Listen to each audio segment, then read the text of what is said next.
Let me just make one more point for Jade. Like, we're going on a trip here in the jungle. It's going to be stressful. We don't know how long it's going to take. It could take us weeks. We're either going to travel with this writer with a glowing personality who might be a fun person, or this guy who seems like a bit of a jerk. I'll save your goddamn ass. Like, fuck you.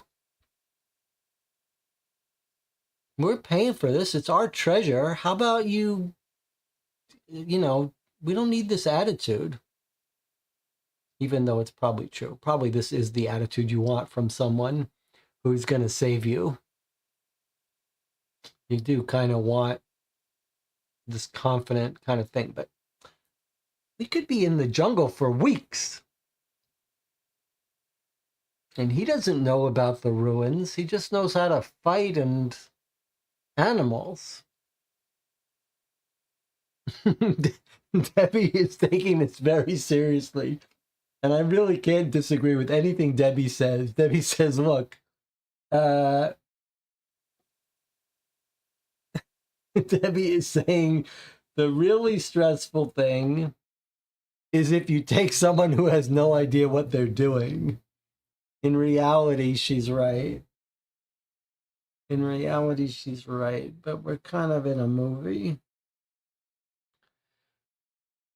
All right. Well, if no one else is going to vote, we've got a 4-4. Debbie says, I don't get the impression Jade has a great personality either. She sounded rather petulant in her phone calls. I don't know. She sounded like she wasn't a bad wife. She sounded concerned. She didn't sound like she was doing anything wrong in that marriage.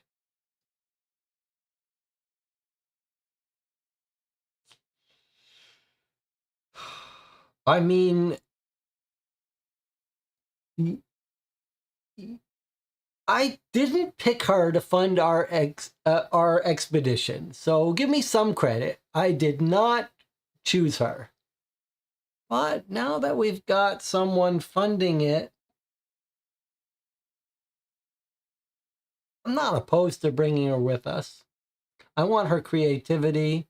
I don't know how long I'm going to be out in the jungle. I want to I want to have an adventure, and I want our story to be written.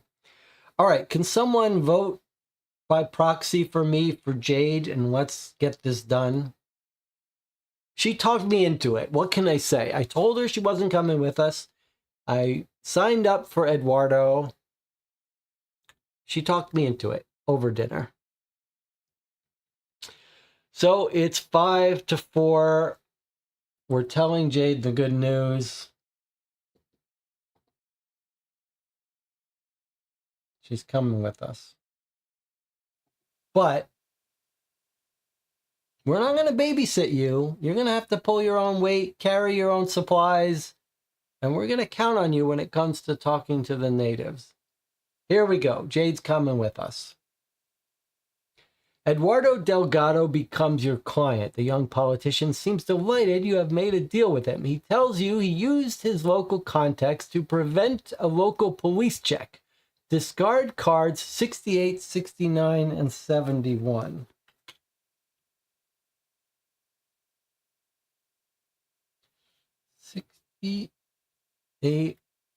68, 69, and 71. Those seem like finale cards.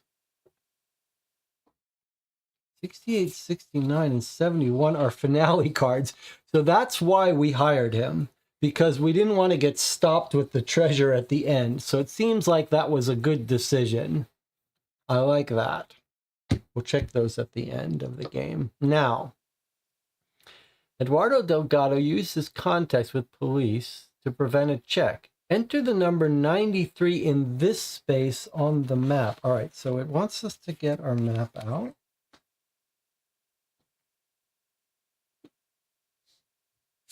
Jade's coming with us, but Juan Castillo is not. Okay, so it says that 93. 93 goes where? Here, I think it was.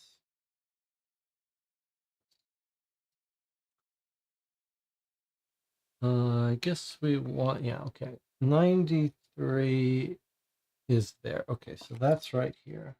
93.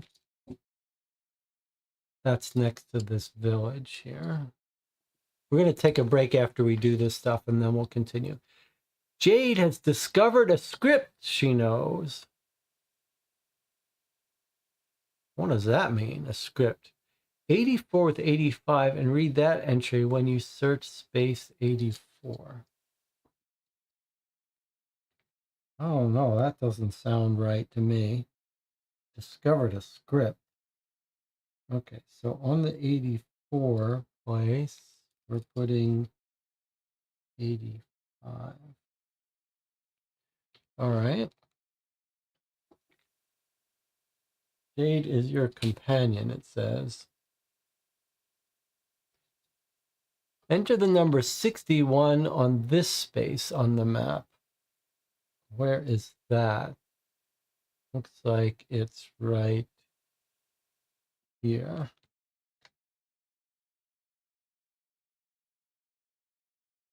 61 goes there.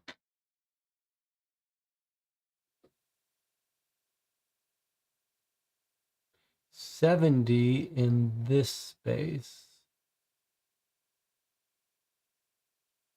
Right next to 9, across from 19. Okay, so there is 70.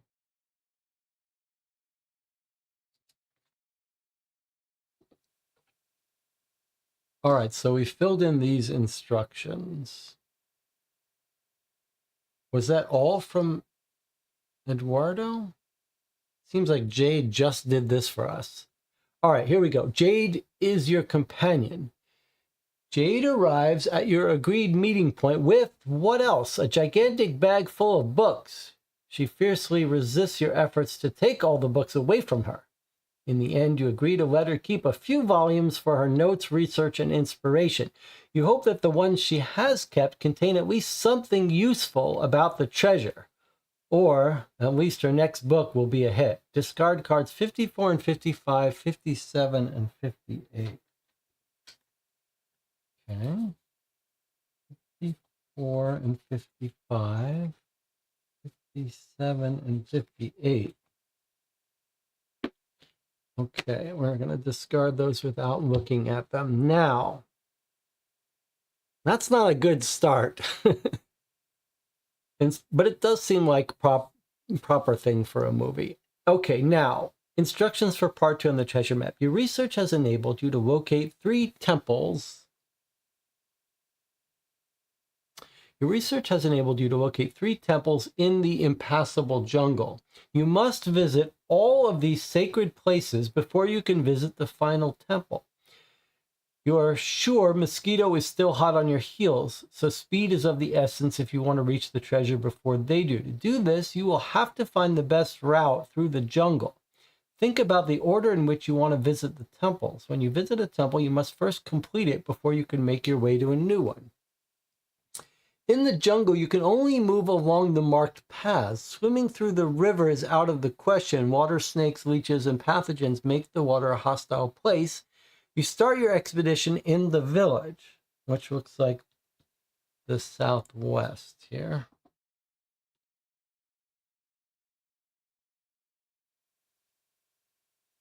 Whenever you pass a number on your way through the jungle, you must enter it on the web page.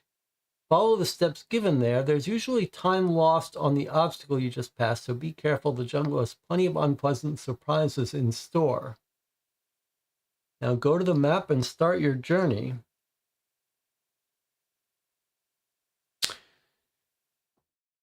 All right. Well, there's our map that we're going to be traversing. 3 temples. 3 temples. We have to visit them all before we go to the final location. Time is of the essence. That's not great, given that Jade does not seem like she's going to be the fastest person. But we've got our clues here.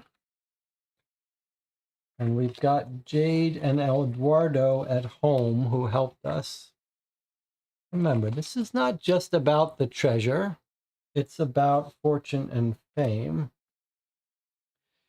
Where are the treasures? Well, we know that this is danger. Where are the temples? Can you see the temples? 3 temples are 19, 22, and 84. I don't know that we know that, do we? 19 doesn't look like a temple. Oh, you think it's because of this. Temple, temple, temple. That's interesting. Yes, you might be right. You might be right. All right, well, we got to take a break first. Let's take a break. I'll see you in 8 minutes and we'll start planning our path. I'll see you in 8 minutes.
All right. Jonathan says, I went back to the stream. Looks like you did have an empty space, so you did put one blue thing before, blue star before continuing. All right, so I'm going to remove one of our stars here. I think we shouldn't have. How well we're doing, I don't know. We're doing pretty well on time, though, so I think maybe if we have a choice, we should be willing to take a little bit of time to avoid fighting. All right, let's make sure we understand the task ahead of us. This looks like it's the Mosquito area. This is where we go last. Let's read this, make sure we understand what we're trying to do here. We've located 3 temples in the impassable jungle. You must visit all before you visit the final temple. Speed is of the essence. We need to find the best route. We visit a temple, we have to complete it, whatever that means, before we can make our way. Can only move along marked paths.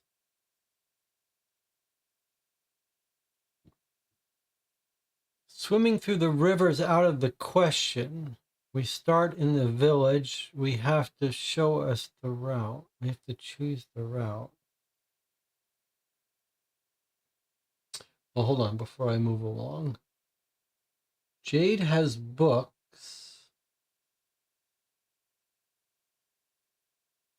We hope that one of the books she brings with her helps us. She's discovered a script she knows. What does that mean? She's discovered a script she knows. Does that mean she's discovered some writing she knows? 84 with 85. And Eduardo had us use this context to prevent a check. It's hard to know what those really mean. I'm really having a little bit of a hard time understanding exactly what that means. We start at the bottom left of the map here. No compass rose telling us what's north, south, west, and east. Probably assume that north is up. Let's look at our hints, though, our treasure hints. Where are they? Let's look at these again before we make any final decisions. This is a Mayan carven meaning fatal danger used to warn travelers about certain routes. Okay, you can see that is here. So is it saying that we should avoid this route at all costs? Probably, unless it's a trick. And then we've got 2 more hints. The last temple lies southeast of the village. It honors the god of fire. The distance is far before the jungle is left behind, but don't despair. At the end of the path, treasure awaits. So I find that confusing.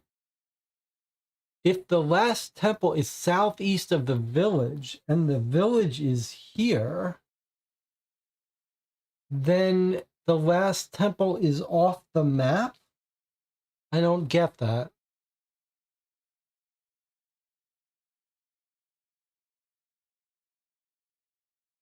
And is that last temple, what does that mean, the last temple? Do you mean the last of the 3 temples that we're required to go to?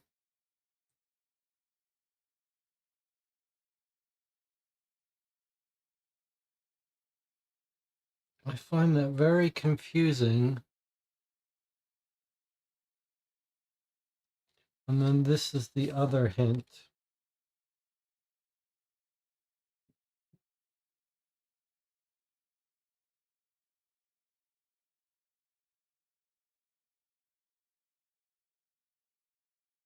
Doesn't really help us. The triangle reveals where the gold awaits, but we think we used that to pick El Salvador. And then, of course, we have this little thing that tells us about these animals. So this snake is here. Introduced to the jungles of Latin America. Small, easy to identify, no danger to humans, and shy. So that looks like a safe path. This snake, which is here, is fast and extremely venomous. So I don't think we want to go to this guy. And then these monkeys are trusting, clever, and thieving, but not aggressive. So they could steal stuff from us. I'm not sure if that means it would be better to pass them on the way there, or the way where they'll steal our maps, or on the way back where they'll steal our treasure. But this is the one that's really confusing me. All right, shall we mark some places we don't want to go? Jonathan says.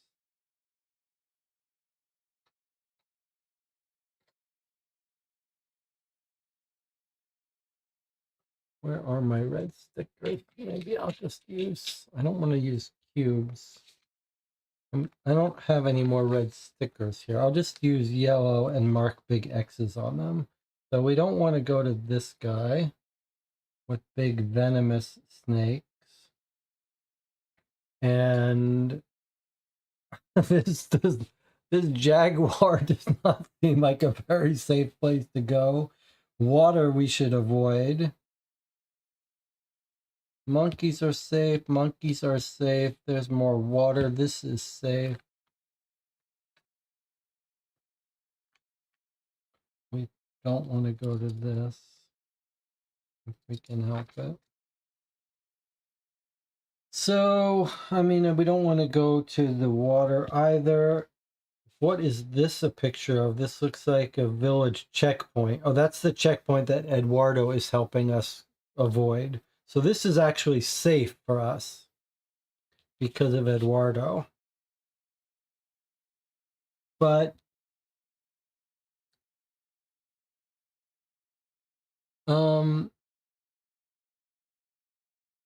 boy, this really could be clearer. Like, is Eduardo helping us with all of these 3 places? Or only this first one here? Because if he's helping us with all of these 3 checkpoints, then I would consider them all safe. He tells you he used his local context to prevent a local police check. Discard cards 68, 69, and 71. Okay, well, let me not complain yet, but I just feel like there are certain things that are unnecessarily confusing.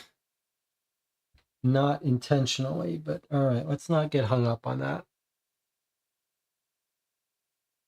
Jada has discovered a script she knows. What does that mean? Can we have that in better English? What are you trying to say? And then how do we make sense of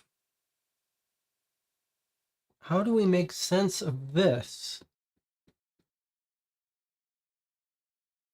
It says we need to go to 3 temples before we go to the Mosquito place. This feels like it's the Mosquito place. Does that mean we have to plan a route to this as our last step?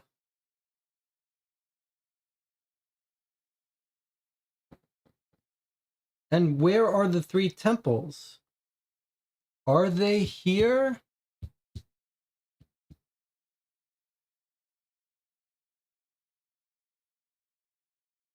I guess that's a safe bet. But what about this nonsense? The last temple is southeast of the village. Should we assume that this is southeast of this?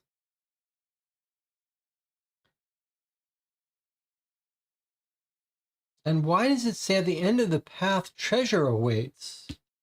Then what's this?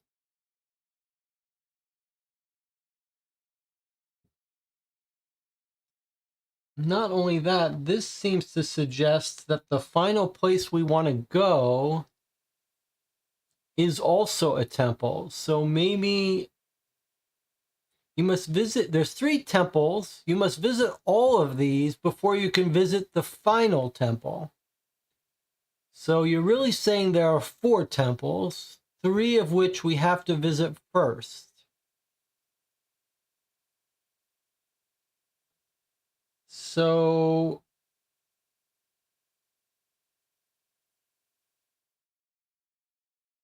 is this the location of the final treasure temple, not including the 3? And if that's true and it's southeast, then why would these be the 3?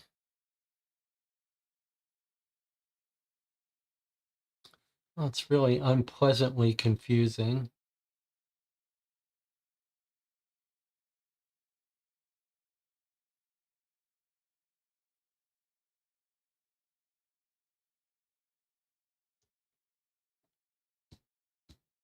I think it's saying the 4th temple is off the map. We can't go there yet. Okay, the group seems to think that's what's happening. John says, I don't think we want to go to the Mosquito headquarters. We should probably avoid the place with the Mosquito. I got an idea that a clear sheet, maybe make a black mark line of it. Yes, I have clear markers I could.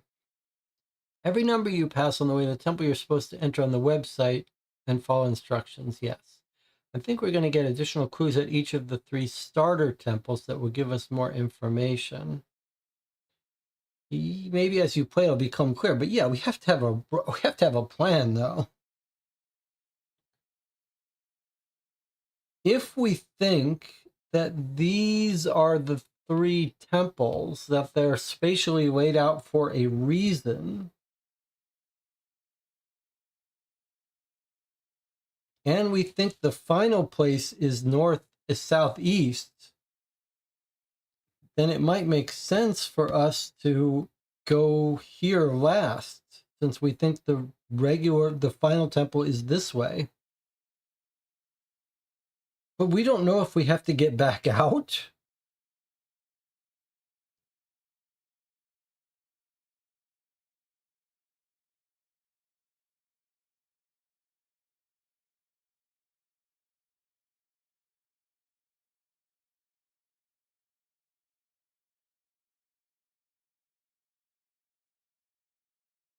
These are the thieving monkeys that aren't aggressive, but they could rob us. I don't like that. We don't want to pass by this guy. We don't want to pass by this guy. Look at this route. This feels like it would take a lot of time, but be safe, maybe. I mean, what's our general plan here? This guy is nice and safe. No danger to humans. I feel like it would be nice to go this way. So maybe when we're here, we go like this. And then 68. And then come around here to 61. And here to 85. So I think maybe the best route from here is like this. 68. Then we cut through here to 61 and then 85 and maybe make our final stop here at 85. And then from here, going backwards. So this is our last stop. Then here's Temple 2. And then how are we going to get across here? Maybe this way? Like this bridge is out. This has a special number on it for reasons we don't know that maybe had to do with Eduardo, but we don't know. So if it's like this, and then from here, this way up to here, I don't think we want to go by the Jaguar. And we certainly won't want to go by the crocodiles, but maybe we take the long route and go this way. So I guess I'm proposing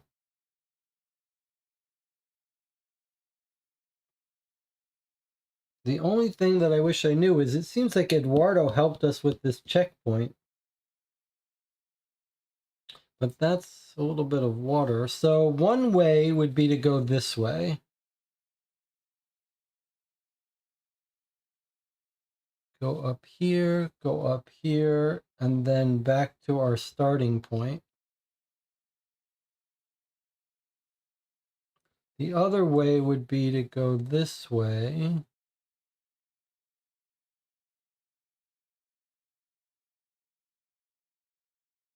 And have this be our last place.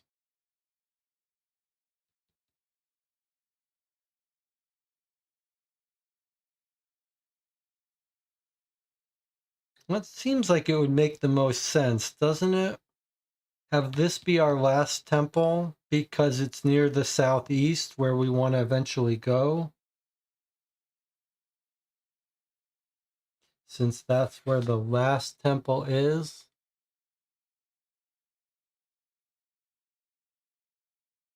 The only thing that's odd is that, you know, we have this checkpoint that Eduardo has cleared for us. So it kind of makes sense that we would go there first. But if we have to get back out, then that's a nice way to get out.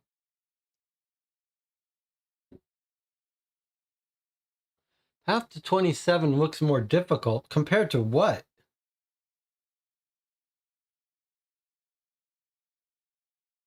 How else are you going to get here? It's either up to 27, it looks like a long route, or it's past the Jaguars and across the water. That's surely not safe. It's faster, but who wants to go by Jaguars and water? Feels like we should go, this is the safer route for us. So I guess I'm proposing we go up through here, through 27, which looks like a bridge. Across this bridge over the water, 45, to our first temple. Then come down, cross this bridge, head up past the thieving monkeys into 22. Then come down through the friendly snakes, bypass the danger, come this way, and end up with this as our last temple. And then maybe exit to our final place this way.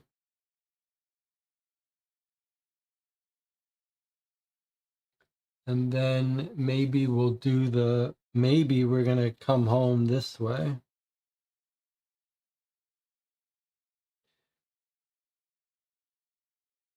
So I'm proposing clockwise here.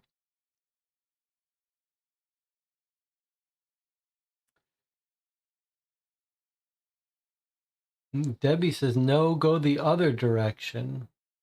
Everyone seems to agree. I think most people in the chat want to go counterclockwise around the map, not clockwise.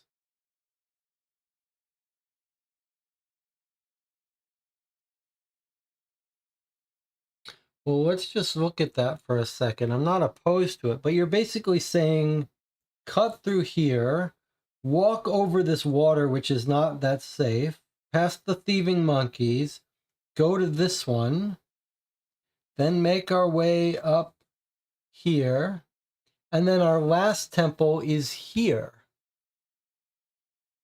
And then presumably we have to get back home, which would take us on this same route. But the problem is that according to one of our very few hints, that eventually we need to go southeast.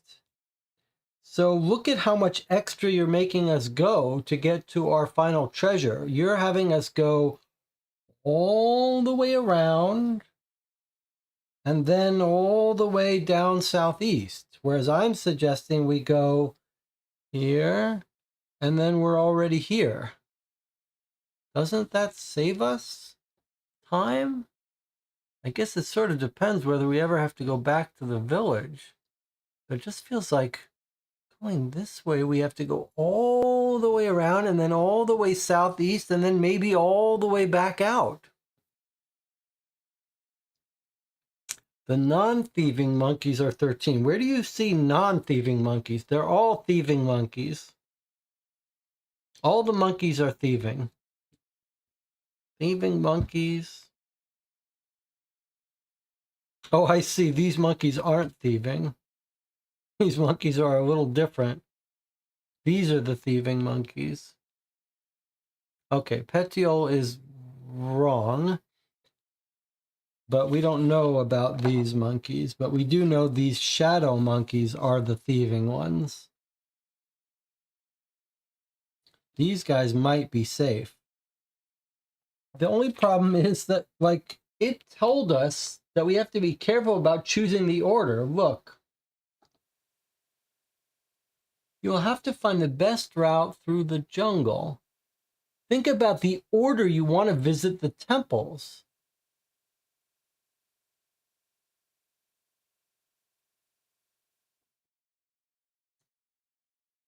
So my problem is that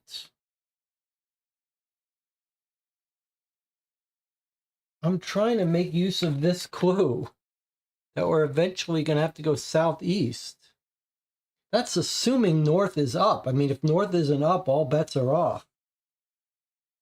And this map is very unhelpful in not telling us.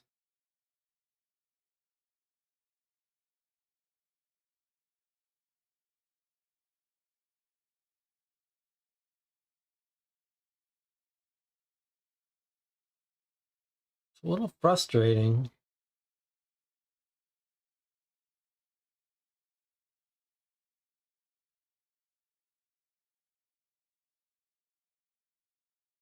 I'm trying to use the hints about avoiding water, avoiding these thieving monkeys, which I think we can do. Although if we go down this way, we have to walk past them.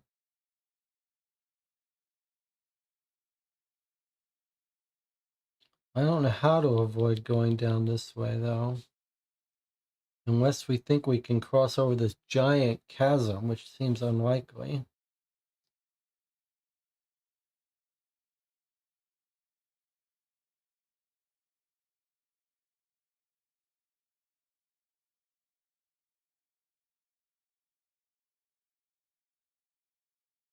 Is there anything we should be thinking about this mosquito place? Seems odd for us not to.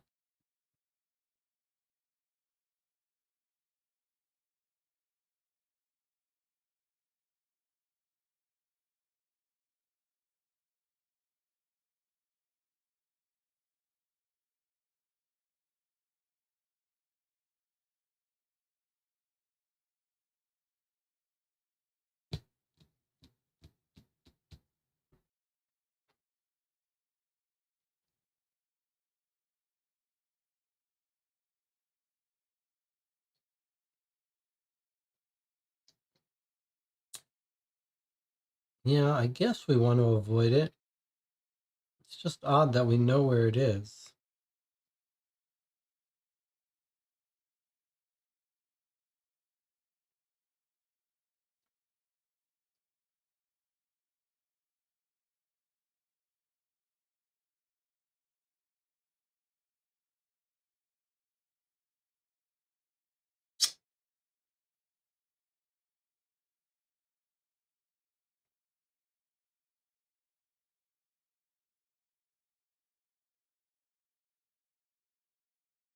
Does someone want to make the case for why you think we should go this way rather than this way? What's the advantage?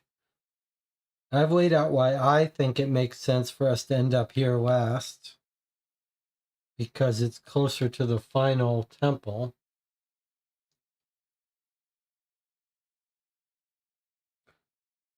What's your case for having us walk this way first? That it's better to go here? It may be that we never have to make our way back home. So we go this way. This is our final temple. How do we get to the southeast where the treasure is? Seems like that's very far away, assuming that's north. Which, if it's not, I'll just be angry.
I think you're getting hung up on the southeast clue when the game isn't as sophisticated. Debbie says, I agree with the others. I don't think southeast clue is relevant until we've already visited the other temples. Was the space next to 19 across the gorge blank to start with?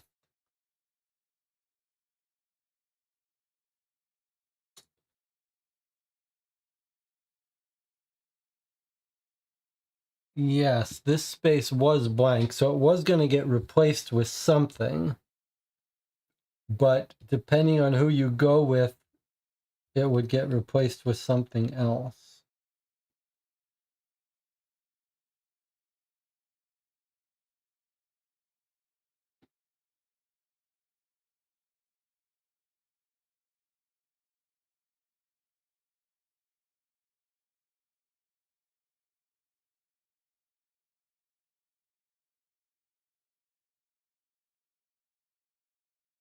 I mean, surely this southeast is an important clue, but you could be right. It could be that after we visit the three temples, it's just going to put us back in a village and say, now, which direction do you want to go? And we use it then rather than now. But boy, thematically, it seems very clear to me that we want to end our trip. We should want to end our trip closer to the southeast of the village. It's a very bizarre thing for us to walk by the area we want to go to and then leave it behind. That's a very strange thing. I'd really like a good convincing argument for why we should. I guess your argument is that because Eduardo has cleared this path for us past the checkpoint, that's a better place to go.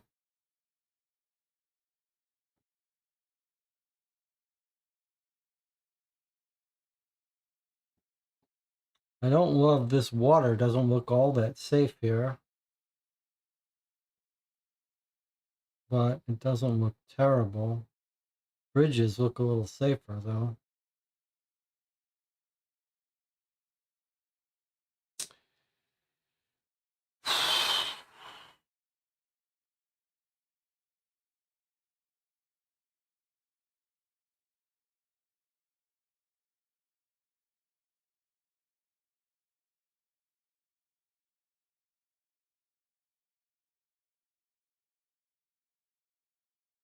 All right. I'm going to let the chat.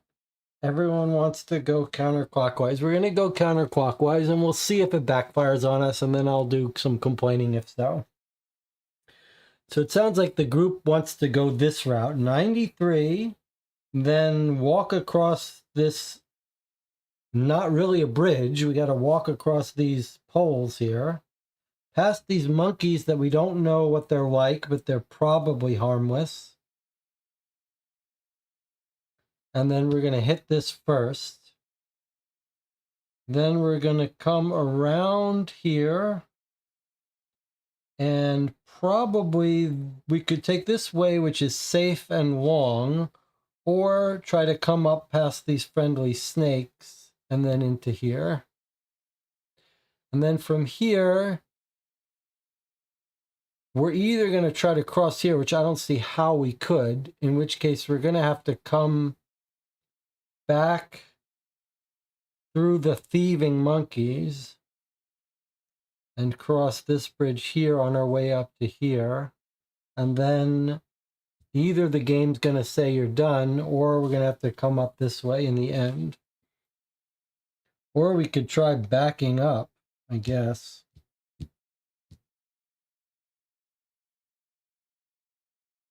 All right, are we ready to go?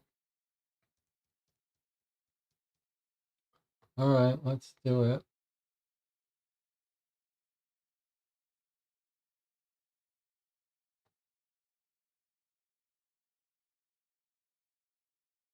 Oh, that's ridiculous. So I clicked next, and now it's brought us all the way back to this page, which is totally ridiculous. Now we have to walk through this again just to get the URL that we're supposed to go to. This is stupid.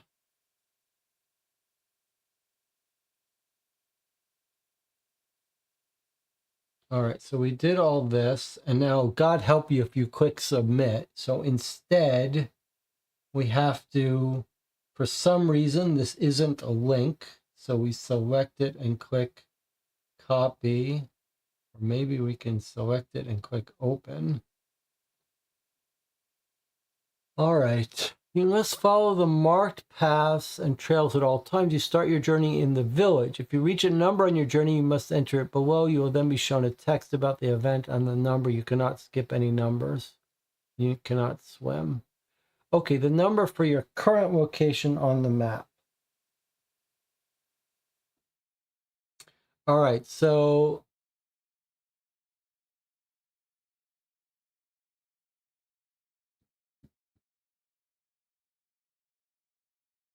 can we work out what's at 27 before choosing?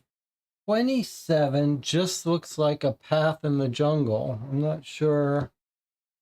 I don't think it's going to zoom in on that. So can you see it's sort of the sunlight coming in through the trees in the forest? Here, it's a path deep in the forest trees. So not as well trodden as the other path.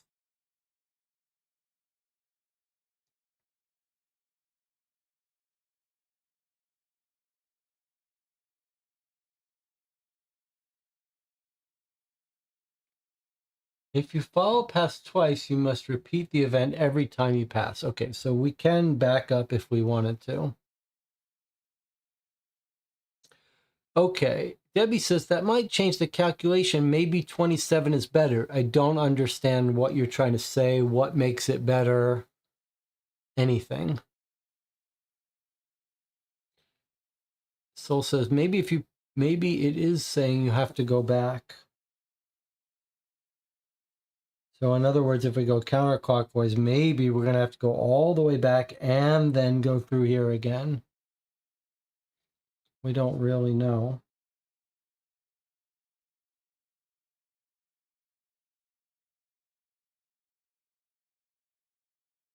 Well, what's it going to be?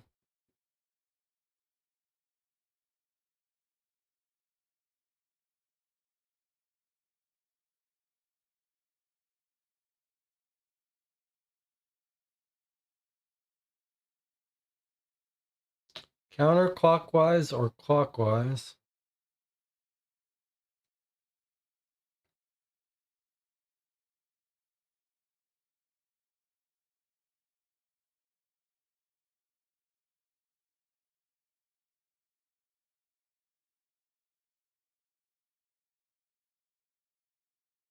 Souls is changing back to clockwise. Jonathan says clockwise. Sandy says counterclockwise. Clockwise might be better now. All right, we're changing the plan. We're going clockwise. Our first step is a long path through the jungle to 27.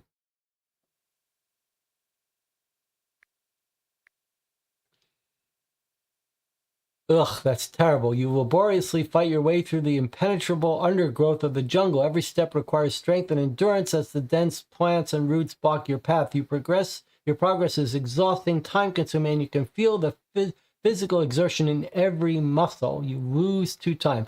Okay, that's a little misleading. It says impassable jungle, but I think it's saying that we did pass it. And we lost to time.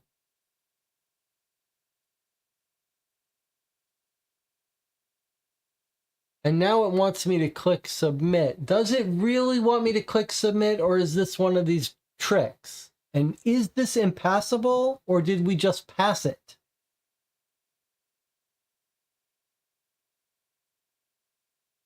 All right, let's click submit and see what happens.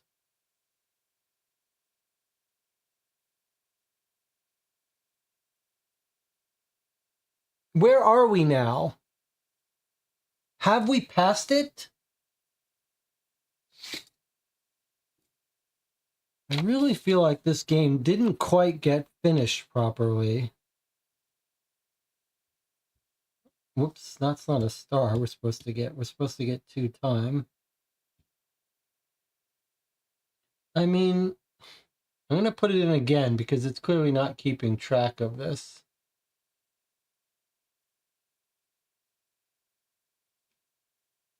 What is this nonsense?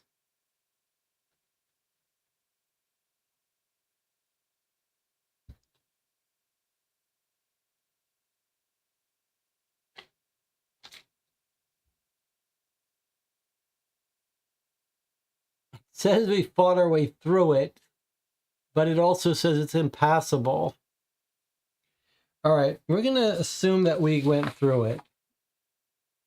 Petiel says, I think it's pretty clear we passed it. You guys are more, things are more clear to you people than they are to me. But okay, we're going to say we went past it. Now we're going to try going past this bridge. 45.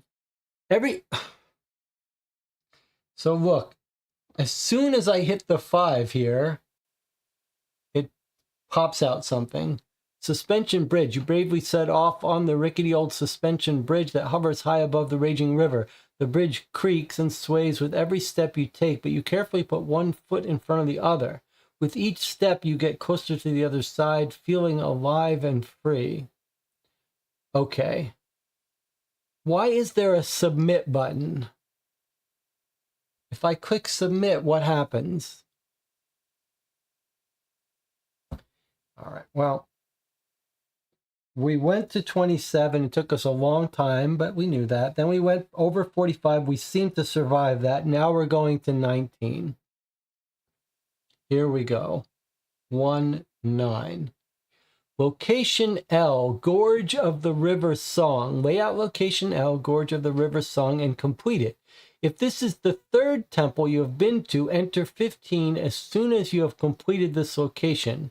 If not, continue the game. Okay, so this might lead some credence to the group's early theory that it doesn't matter what order, we're going to proceed directly to it, but okay. Okay, well, let's just do what it says. Jonathan was right that these seem to be locations. Location L. Now, because of what we were forced to remove, there is only one card here for us. Gorge of the River Song. It made us take out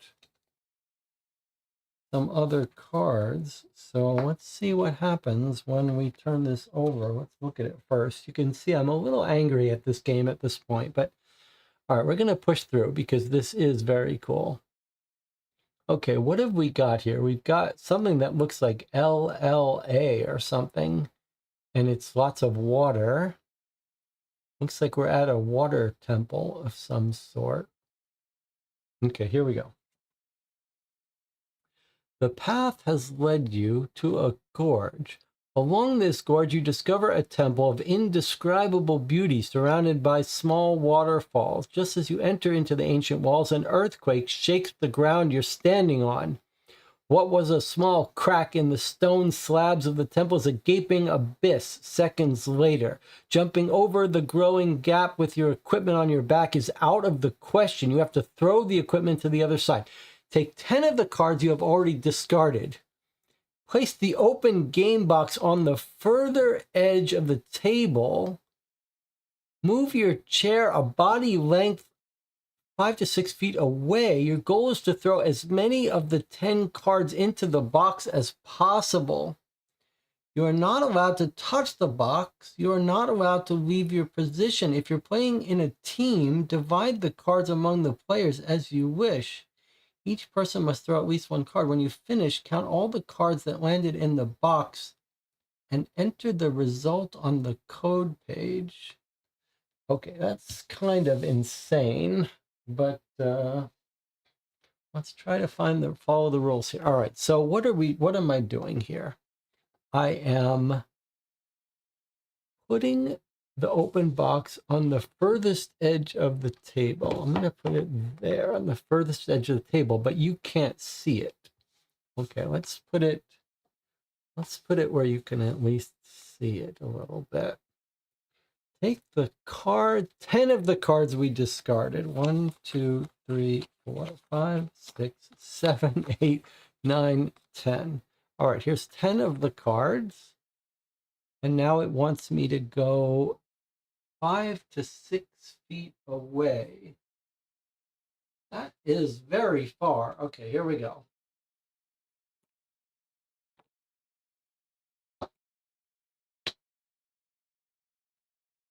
What? I mean,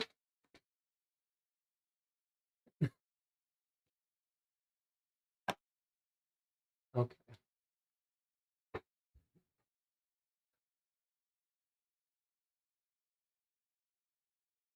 That's one. I feel like I deserve some practice, but 5 to 6 feet away, huh?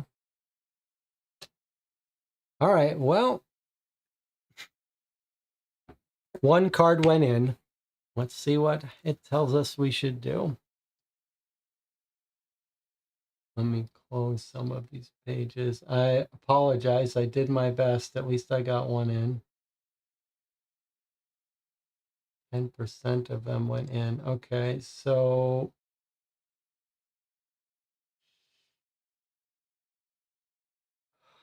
all right. So this was card 51. How many cards under 2?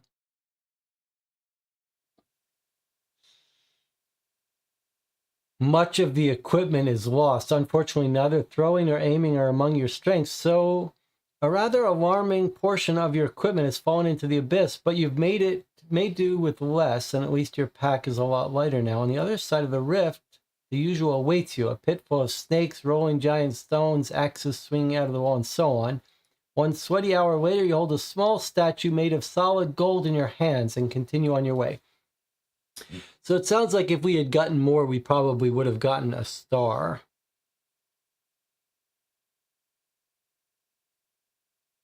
Can we put a rubber band around them or something? Don't understand that comment. Okay, so we didn't get any stars for that, but I guess we can continue.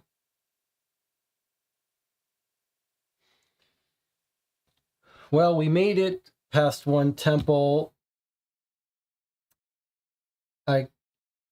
Even if I had gotten, if I had gotten one more in, we would have gotten something. But all right, let's continue on. Now, It looks to me like we can't really even put in this number because surely we can't get across this, right? So I think we have to come down through here. I could try putting in this number here, but I don't think that's legal. So let's just go this way to 99, right?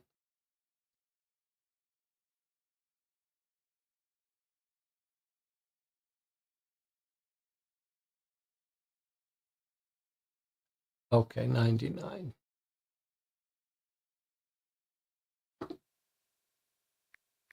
Old tree trunk. You balance carefully on the old tree trunk, which serves as an improvised bridge over the wild river. The weathered trunk rolls slightly under your steps while the water rushes and swirls beneath you. With calm and concentration, you manage to cross the river, though you lose some time. Okay, so we lost 1 time for that. I do feel like we are taking a path we're trying to be cautious with this group that is traveling here, and we might lose some stars because of it. All right, now we've got a trickier situation on our hands. We are going to have to walk past the thieving monkeys. I don't see any way around it. Like, I think this is the path we want. I don't think we want to go past the quicksand. Although these are nice, friendly snakes, we don't mind going by. But our plan is to come up here and then come down this way. So we're going to go past the thieving monkeys. Petio agrees. All right, here we go. I hope they don't steal too much. Feels like we could go this way in the future and be safe. All right, here we go. Let's see what the monkeys take. The simian pickpockets. In the dense jungle, you suddenly stumble across a group of curious monkeys. Their glittering eyes fix on your equipment and they begin to move restlessly, as if determined to steal something from you. You try to remain calm as the monkeys approach and deftly try to get at your equipment. Good luck, we lost it all. They pull at your pockets, and one even grabs an object, disappears into the treetops. A game of cunning and patience begins as you try to protect your equipment while not upsetting the curious monkeys. You understand that you are in their territory and must tread carefully to avoid conflict. Eventually, you manage to outwit the monkeys and get your equipment back, but you lose 2 time. All right, so we are at risk of huge amounts of time being lost, but, you know, I mean, it takes 4 time to lose a star. That's really not a bad trade-off. Although it'd be nice to get some stars. All right, so 2 more time went by. All right, now we're going to have to go past 76, which I don't know what it is. But we're going to find out. 76.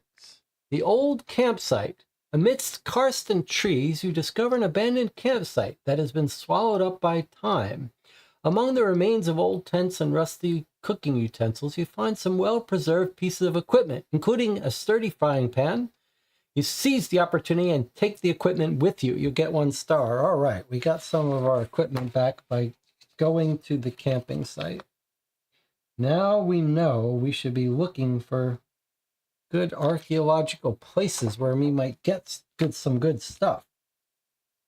I guess that was a pretty good place. I don't see too many other good places. All right, here we go. We're going to 22.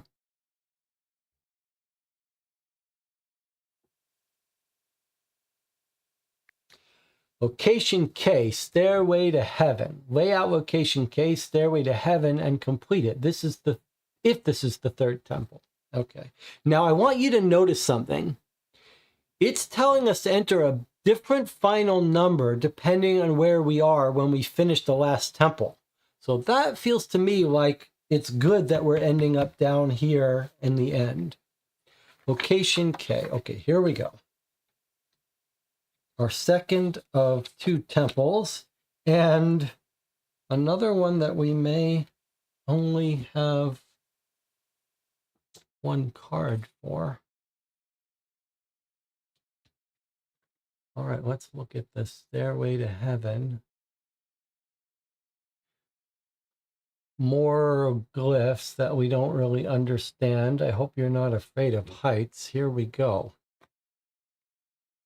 After a sweaty climb up the seemingly endless staircase, you enter the light-flooded temple. The many colors and works of art that surround you on all sides are impressive. In the middle of the central room, there is a table with embedded glass tiles. Traces of the influence of Iberian conquistadors are clearly visible here. On the wall, you discover a mosaic. The pattern is very reminiscent of the glass table in the middle. However, the colors of the table do not quite match the mosaic. In a remote corner, you find colorful wooden sticks. You get the feeling these elements must be combined to reveal the secret of this place. Okay, so it's a puzzle of some sort.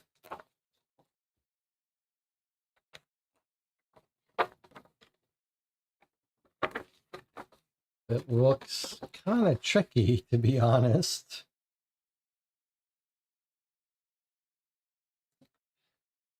All right, let's see if we can make sense of it.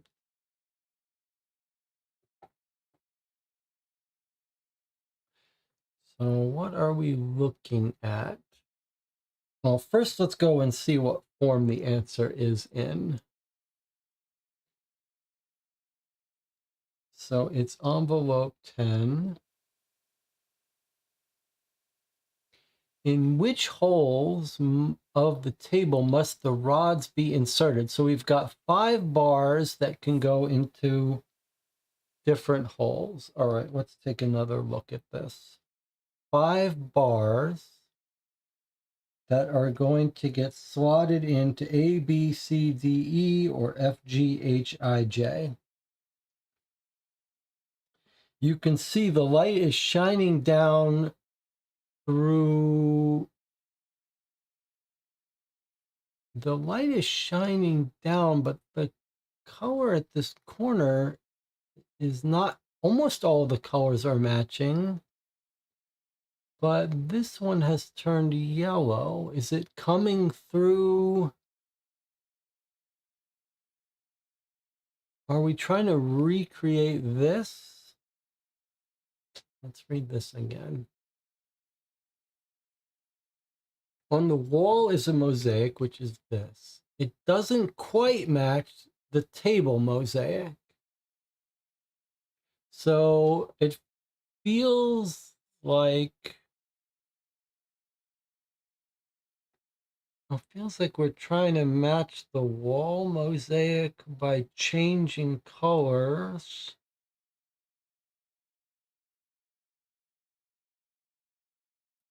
And what hints is it giving to us? Like everything is almost identical except this corner has turned to yellow from green. Everything else is identical, except this purple has turned, well, I guess it's still purple down there.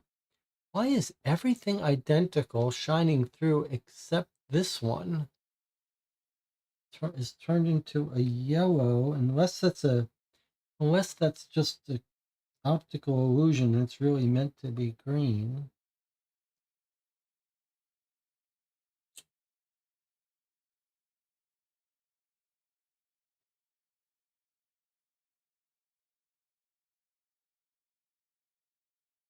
Well, I mean, we can see that as we put these in, we can change a row or a column.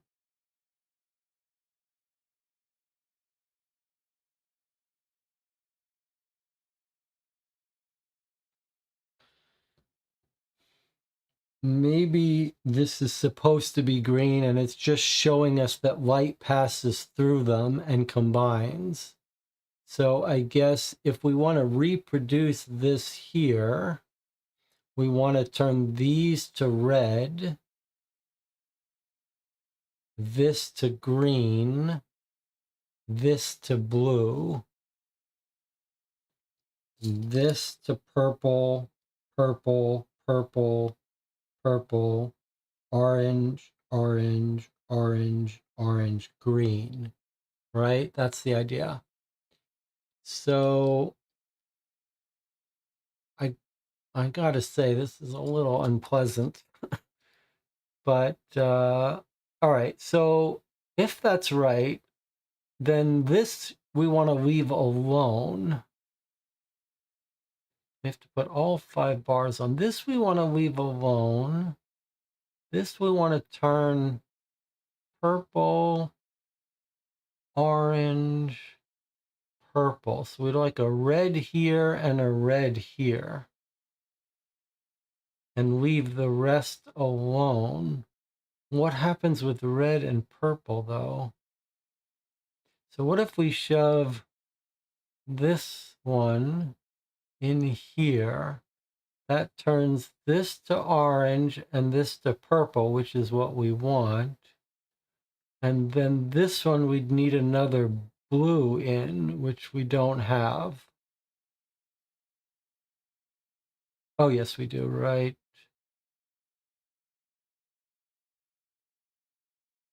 No, we don't. Well, this just feels like a lot of brute force work.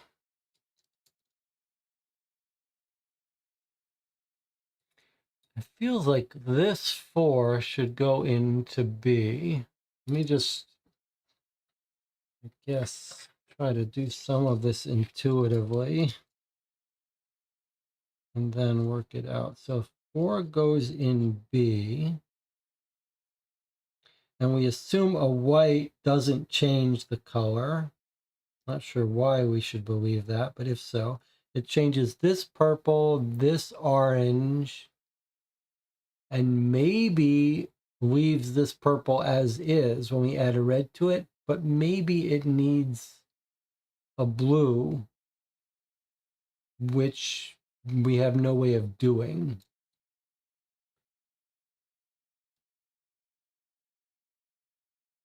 We don't need to use the left-hand slots. We can use the right-hand slots as well. Yes, I know that. I do know that. Thank you. It's just, that's not really, I mean, we can use both sets of slots. We can use both sets of slots. We don't have to use, we cannot use any of the left, we cannot use any of the right, but if you had to guess as a puzzle, it's going to require us to use some of the left and some of the right. All right, so the question is, can we use logic to help us quickly narrow some of these down? Like we know this has to turn blue. So either we're going to send something through with a blue in the middle, could be this one, or a blue at the end, which could be this one or this one, or 2 things with a blue and the red. No, sorry, with the blue, it has to be a blue. Okay, so start with the primary color. So there has to be a blue here. So it's either going to be 5 in C to get a blue here, or 5 in J. 5 in C or J. That's the only way to get this blue. Let's do our primary colors. Okay, now what about, we need reds here. Red and a red.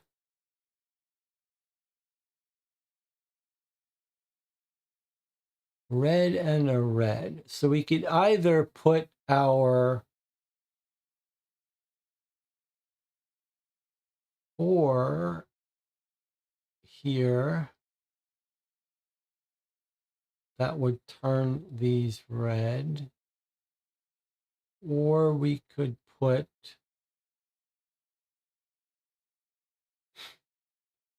a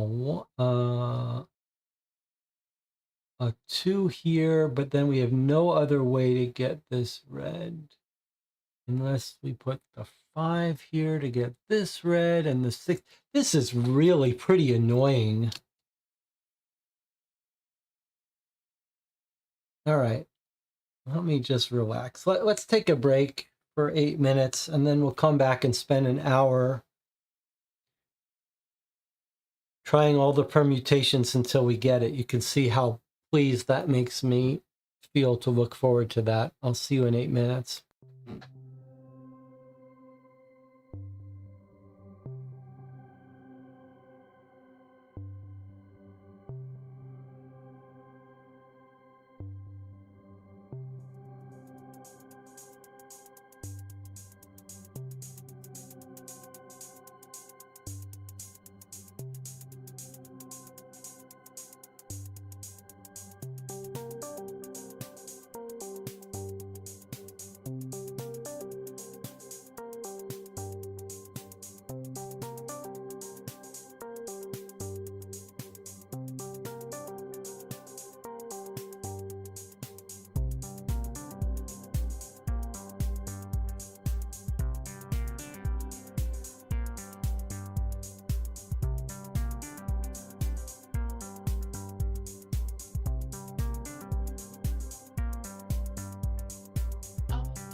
All right, we are 4 hours in.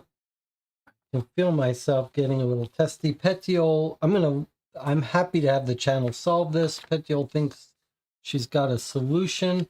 I did scan and print this, though it didn't come out very well. I thought it might be useful for us to be able to actually plot these in, sort of. But I did want to, before I try Petiole's solution, or anyone else's, I did want to try to make a couple of quick deductive observations. I don't like this puzzle because I don't like how much this feels like it's just a lot of brute force trial and error. But I do want to make a couple of quick observations. So there's our 5. All right, so we can't actually overlay them, but we could at least test things, keep track of things a little more easily. All right, we're trying to reproduce this. All right, so before I try the solution that's being proposed, I do want to make a couple of quick observations. Uh, 3, 4, 5. Okay, so the main observations I have to do with the fact that some of these rows seem almost complete before we do anything. So if you look at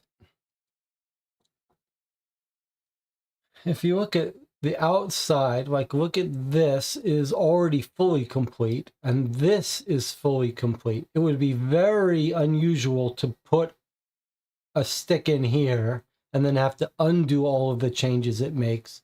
Same thing here. And then almost here, this one has to turn blue. Everything else needs to stay the same.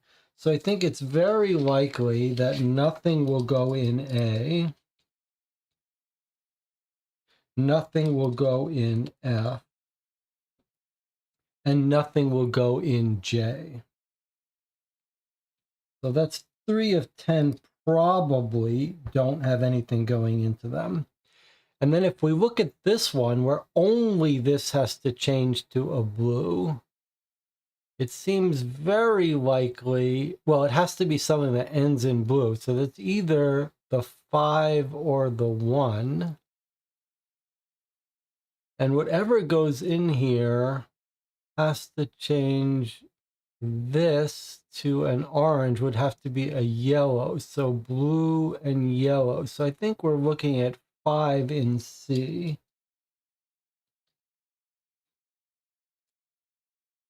And if we just start with that, which of course doesn't match the size here, that turns this to orange and this to orange, and this stays blue. So 5 is sort of, would be the one that just goes in there, and then everything else has to not touch it. So we have to change this to a purple, this to an orange, and this to a purple. So we want a red here. There's only one that does that. So D is probably 1.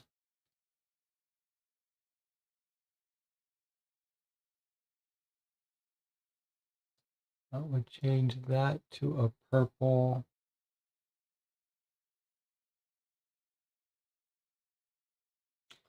But then it doesn't quite work. Okay, so I'm done with the experimentation I want to do. Let's do Pétiol's solution.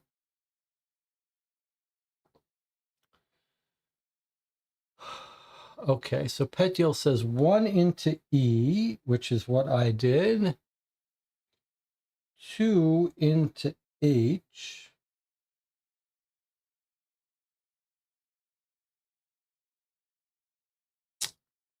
3 into I.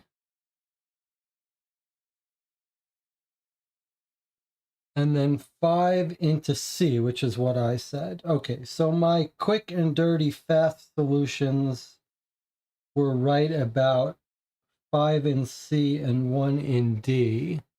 No, 1 in, I guess I differ with that. I said 1 into E, so that was wrong.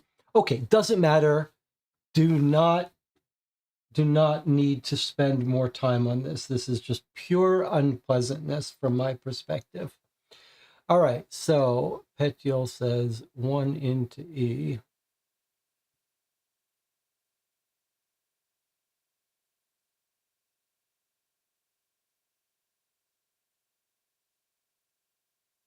Two into H. This is a perfect example of a puzzle that takes 20 seconds to figure out how to do it, what the puzzle wants, how to check when you've done it right.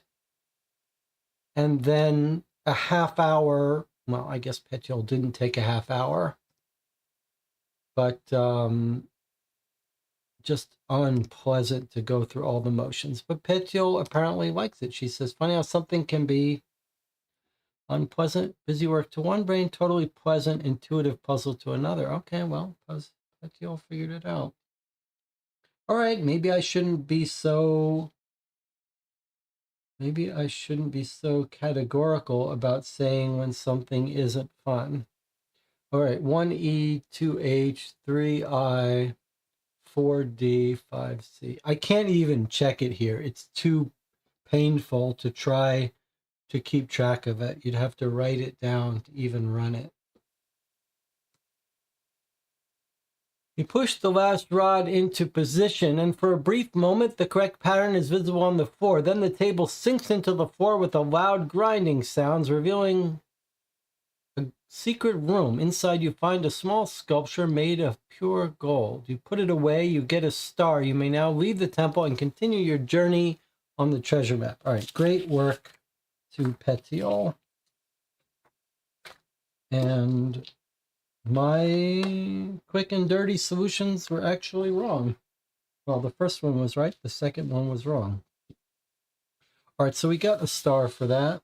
I'm happy to be done with it.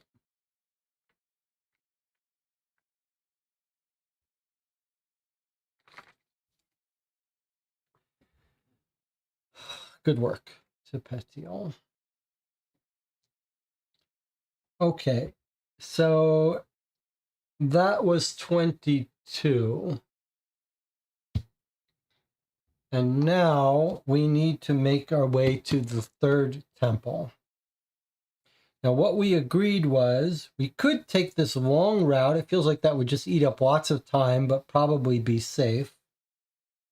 But we know this snake is harmless, no danger to humans and shy. So probably we walk past this snake. We don't want to go by this danger thing, so we go this way. So 68 and then 61. Any objection to that? There's no reason we should fear this snake, right? That is the same snake. Let's just make sure his pattern is the same. Small, easy to identify, no danger to humans, and shy. Okay, let's do it. 68 and then 61. If you object, you better speak up very quickly. 6, 8. Scarlet milk snake. You can see a scarlet milk snake has obviously been released in this area. A snake that is completely harmless to humans. You can relax knowing it poses no immediate danger. With a light heart and a carefree step, you continue on your way through the jungle and get 1 star. Excellent. So that was Juan Castillo who gave us the tip about that snake. So I guess we can thank him even though we didn't take him with us. All right, now we're in agreement not to go past this, right? Because we're told that this is this. Fatal danger used to warn travelers about certain routes. So it's not a false thing, right? We don't think it's a false, we don't think it's a trick. So we're going to treat it seriously and bypass it. So 61 we go now. 6-1.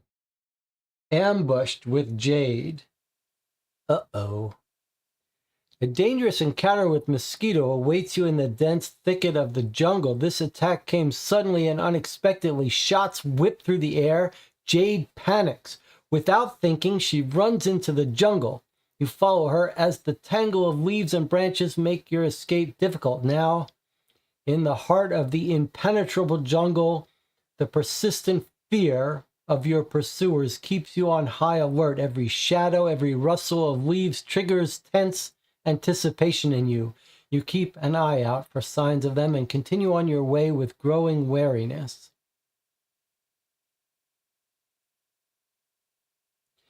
You lose 2 times. So because we took Jade, who's filled with fear and doesn't know what she's doing, we just lost 2 additional time. We thought that that was going to be a place where Jade's skills were going to come in handy. But, well, it was either fatal danger or that. Or go past Mosquito. Surely we didn't want to do that. All right, so now we're going to get to 85 and go into our final temple. It wasn't so bad. Two time, it's not the end of the world, right? Did I do that right, or did I give us stars?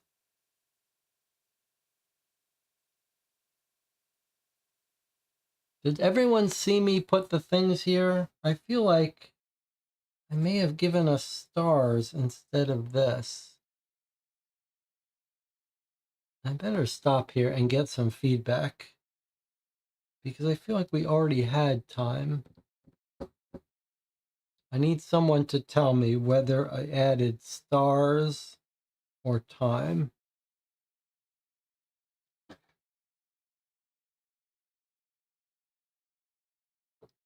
And I guess I'm just going to wait until I get an answer.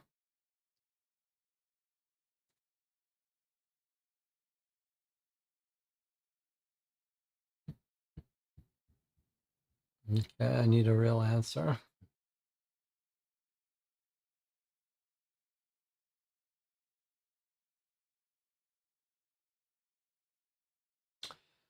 I just put 2, but I'm not sure whether I put 2 stars or time. Jonathan says you gave us 2 stars instead of 2 time. That sounds right.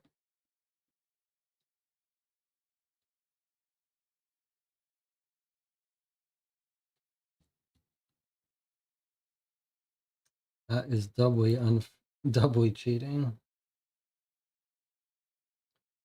Okay, there we go. Now, I didn't show what I was doing. Oh, that's dangerous. Okay. Well, it wasn't on purpose. All right, well, Jade panicked and so did I. I gave us stars instead of time, but I've corrected that thanks to Jonathan. And now we're back on track. Let's go to our last temple. Let's see if it's more fun than the previous one. Here we go. 85. The Earth Fortress with Jade. Jade sees the temple in front of you and points out the characters. Look at those symbols. I've seen them before. My husband was researching a treasure map that showed exactly these symbols. Do you still remember them? You remember Professor Brown's treasure map as you walk toward the temple. Lay out location M, Earth Fortress, and complete it. This is the third temple. If this is the third temple, enter 17 as soon as you've completed this location. Okay, so here we go. Temple M, the Earth Fortress.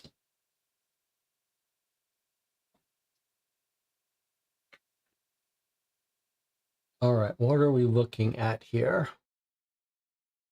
She says,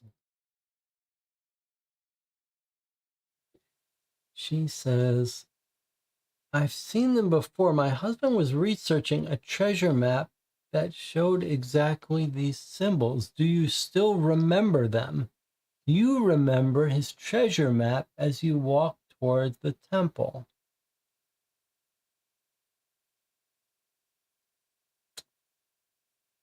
I don't get it.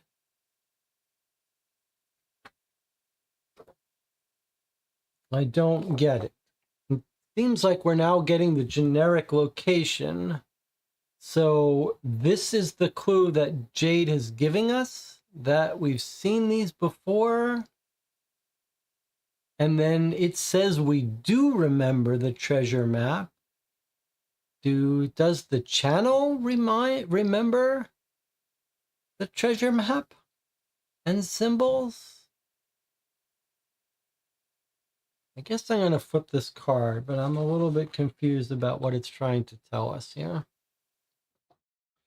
The wildly overgrown walls lie deep in the jungle. As you take your first step onto the stone floor, you feel a shiver run through you.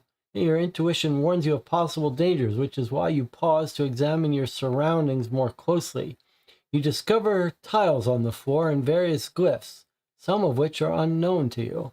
Upon closer inspection, you realize that the tiles are equipped with a pressure mechanism. Every step could be a deadly danger. This place is not only a temple, it's a fortress made of stone and earth. You must try to logically translate the characters to find out which path you can take through the fortress. So we get envelope 11. And we have a code which is on card 52 and envelope 11.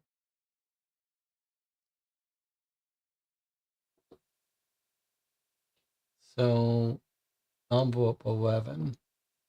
This says you'll have to think about it carefully. Every wrong conclusion, every misstep could mean your death. You'll have to think this through carefully. It's best to take notes. Now click on go to notes. Boy, that's weird. Okay. And then it says click to enter code. Okay, I don't really get it, but let's take a look at it. So, okay, so we do recognize this. So all Jade did was remind us that we knew what these were, which we would have already known.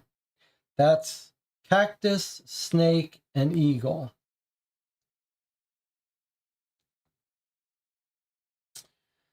Says there's a trap hidden beneath one of the 4 tiles in each colored section. We have to find out where these traps are. Symbols that we can translate are safe.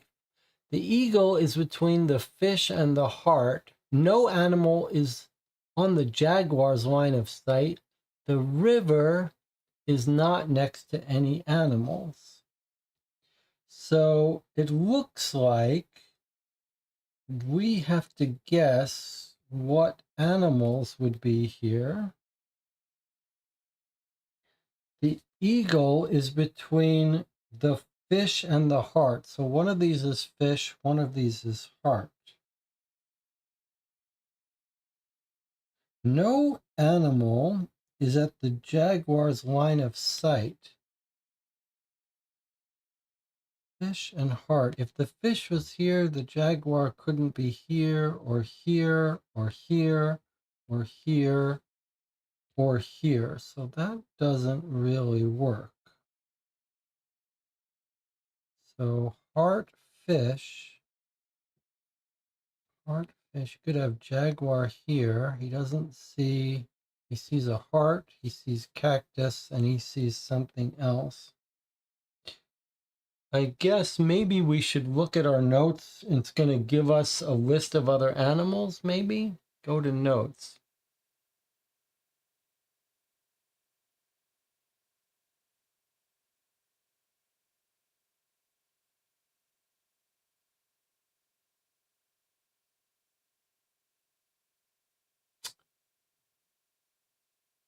Okay, it says notes, but I guess this is where it wants us to answer this.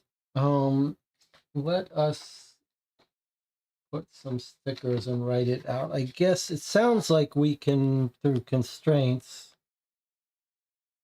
figure this out.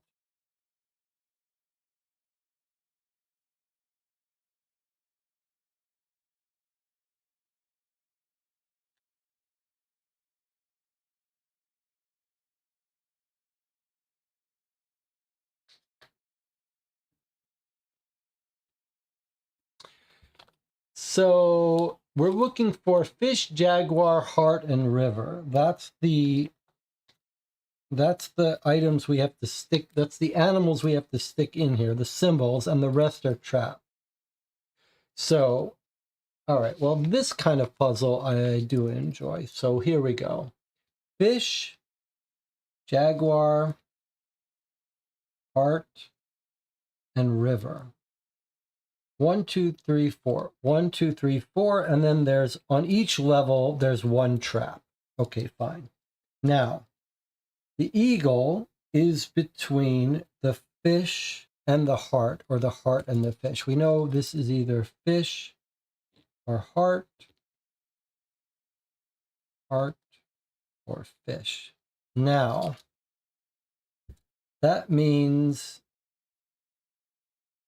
this has to be a trap, I believe.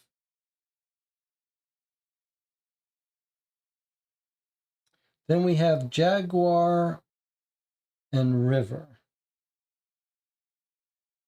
No animal is in the jaguar's line of sight. Okay.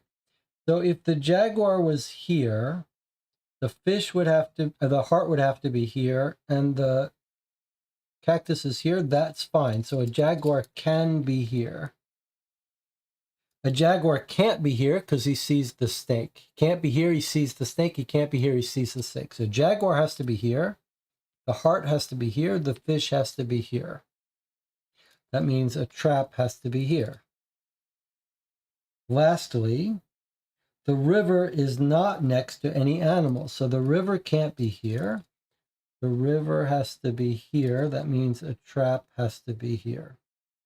So that's my solution. Does that look right?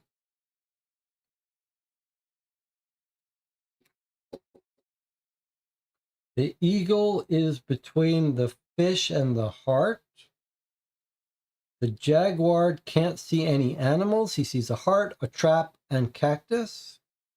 And the river is not next to any animals. He's next to a trap and cactus.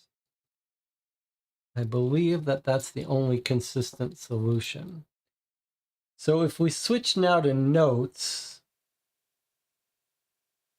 I don't know, is this where we do stuff? This is just our notes. But then it says check. Do I click places? What? How do I supposed to? How do I drag these in? Oh, look at that. So I said the fish was there. The heart was here. The jaguar is here.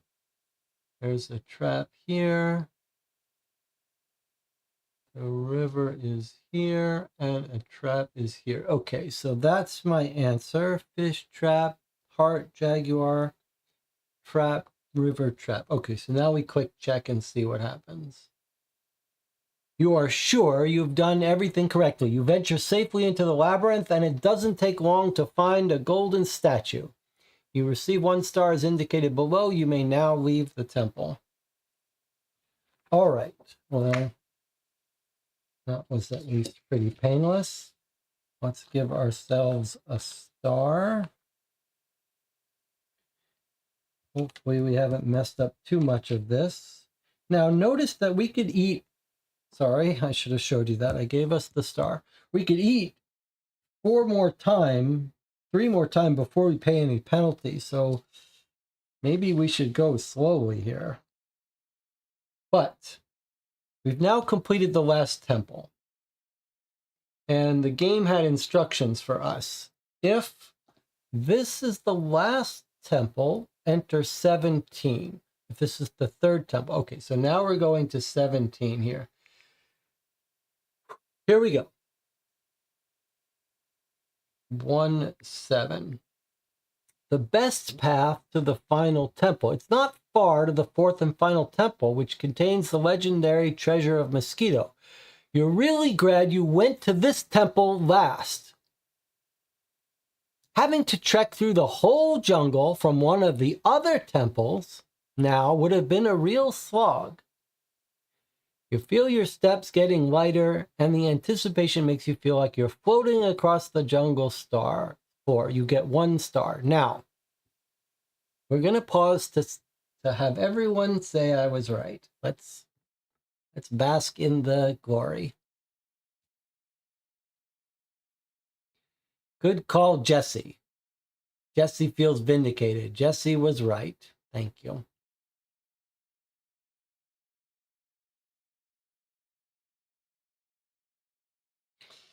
We get our 1 star for going this route. Well, in all fairness, everyone did come around to my clockwise strategy. All right, now, Debbie was saying, I don't understand what you mean about time. All I meant was that we can afford to eat. Oh, no, you're right. 9 to 11. Sorry, you're right. I was wrong. Like, we don't want to get even 1 more clock. As soon as we get 1 more clock, we're pushed into this zone. So actually, We don't want any more clocks. But if we get one more, we might as well get 4 more. But okay, but I was right that this clue about where the treasure was down this way meant that we went the right direction. Otherwise, we would have had to trek through the whole jungle again.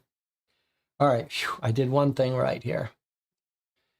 All right, so now we got our star and we have location N and then 53.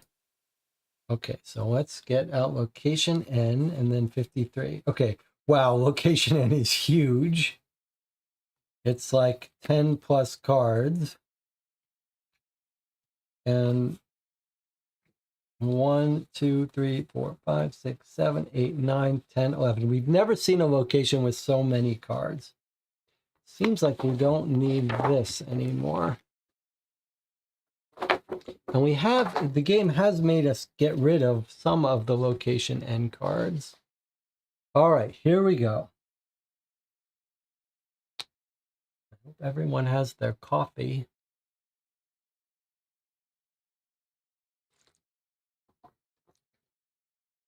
Kukulkan's temple. With more letters. This looks like a temple with lava. I don't love the look of that.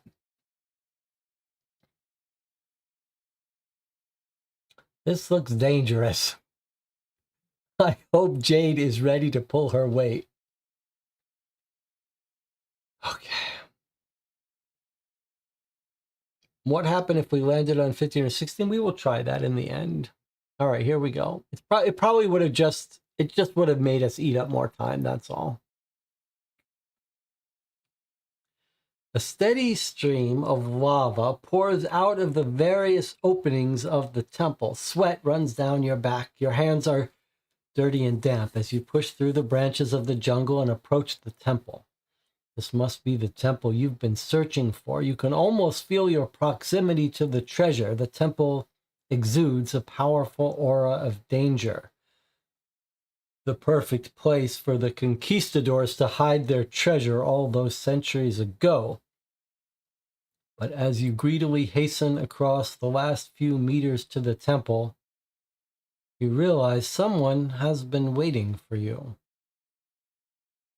Draw the next highest card, which is a 56. 3 men line up in front of you. Lydia Banks must have told them you're looking for the treasure. Clever as they are, they let you do all the hard work at the other temples. They must have just beaten you here, and they're obviously ready to kill. In the few moments that remain before the fight breaks out, the woman next to you tugs on your sleeve. She silently points in the direction of a dark corridor. She's obviously planning to escape into the unknown. How do you want to react?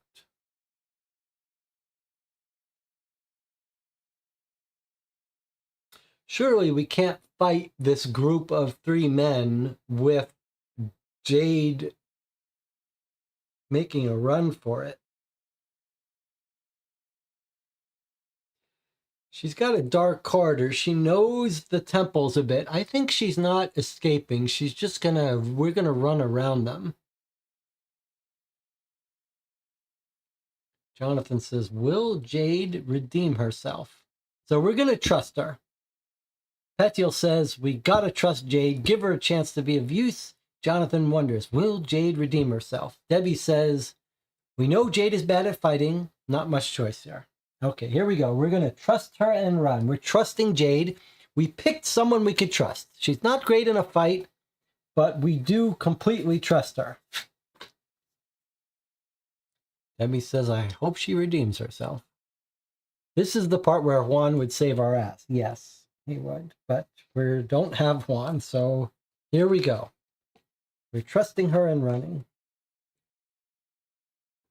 Wisely, you and your companion flee into a labyrinth of dark corridors. She doesn't seem particularly battle-hardened. You can't take on 3 men on your own.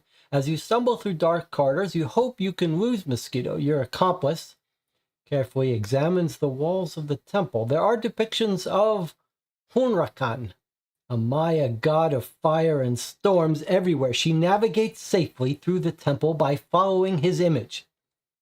Gain 1 star. All right, Jade. This is going to be in the book.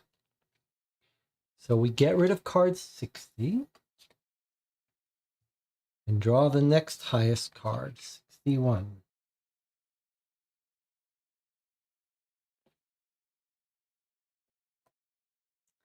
We're in a new area now. After a while, you reach a fork in the corridors. There's 2 possible paths you can take. Both are dark. At the entrance to the left corridor, you can see drawings of a figure. You must decide which corridor to take.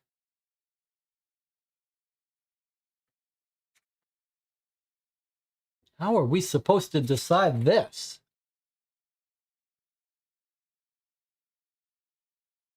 Jade? Can Jade give us some advice here?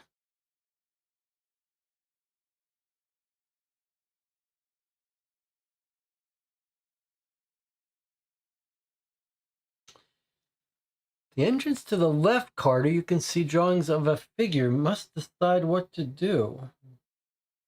Where are our clues?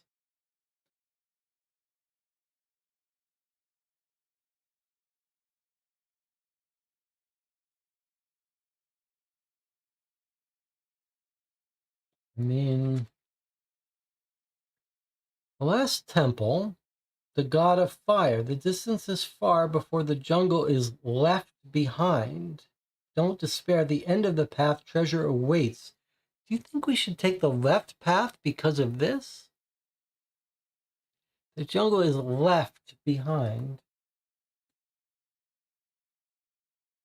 And the left is a figure. No, it's not showing us the drawing.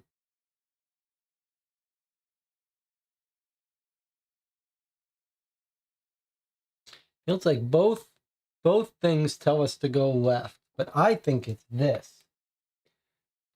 Distance is far before the jungle is left behind. So I think we should take left. And left is the drawings of a figure, which is the god of fire. The only thing that we could use to guide us would be this.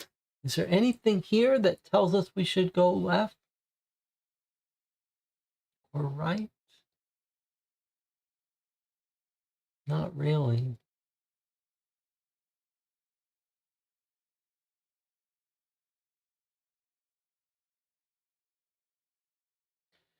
All right, I guess we're going left. Everyone says left. Left is going to be card 62. You recognize illustrations and carving of Hunrakan, the Maya god of fire and storms. He'll lead you in the right direction. I feel like something's missing there, but I'll take the star. All right, so 63 gets thrown out, and we take the next highest number, which is yet a new location in the dark. So far, we're surviving. A couple more decisions left. You enter a pitch black chamber that is only big enough for 1 person. You feel another corridor leading out of it that's blocked by a massive door. To the left of the chamber, there's a small hatch through which a little light illuminates the image of a disc with symbols on it. At the door, you can feel various movable plates that seem to be carved with a similar pattern. You know what to do. 1 person has to stand at the hatch, give instructions to the person at the door who cannot see. They'll have to blindly assemble the image that is visible on the hatch. All right, so this wants multiple players, but let's see what we're supposed to do if it's just a solo play. Choose 1 person who will close their eyes, put together an image without sight. That person should now close their eyes or put on the blindfold. Do not show that person on the next card. They must not open their eyes until the image has been put together correctly. Take cards 57 and 63 again. 57 through 63, which it has told me to throw away.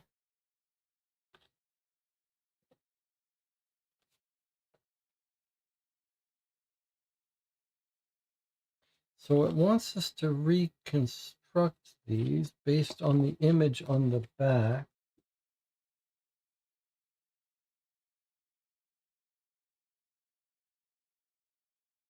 Some of which we didn't get to read. Is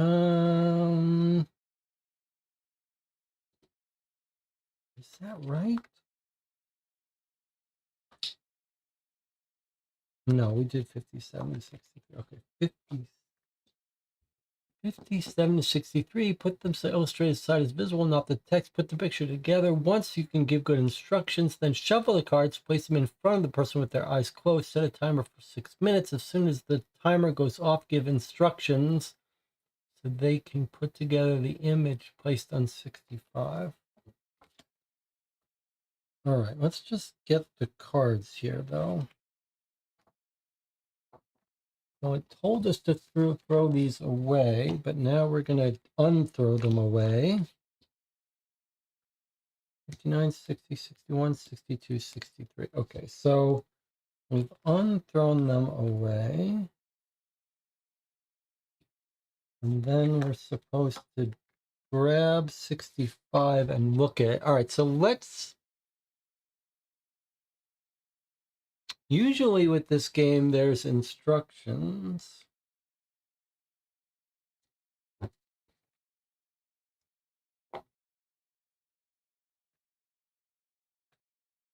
I'm going to look at this, and you guys are going to try to solve it, I guess.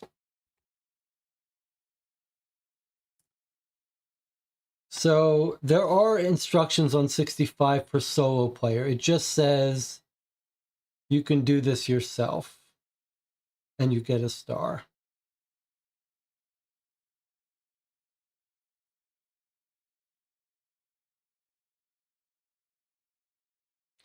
All right, so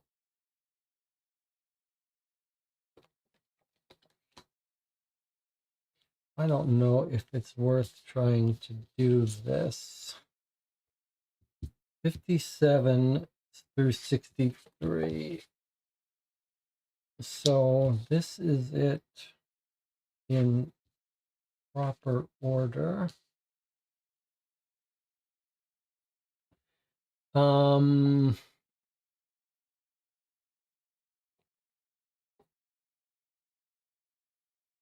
Okay, we are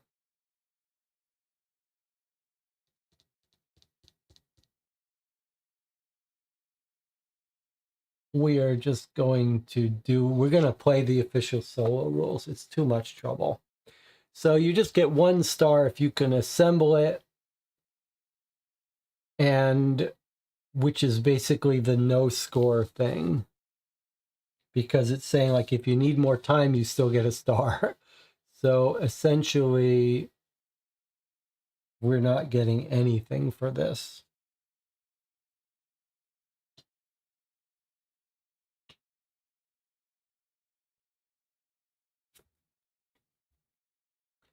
So it looks like it's like this.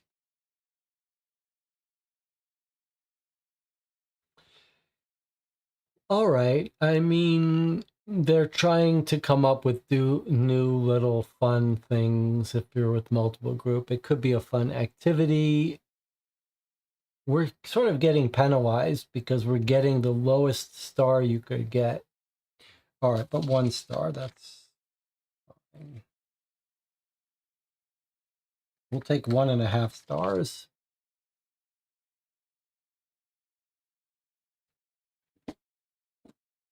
All right. Doesn't matter. All right, and then after the puzzle, draw 66. When the correct image is on the door, it opens almost as if by magic. It feels like with Jade, we can trust her. I feel like because of Jade, we should have gotten an extra star.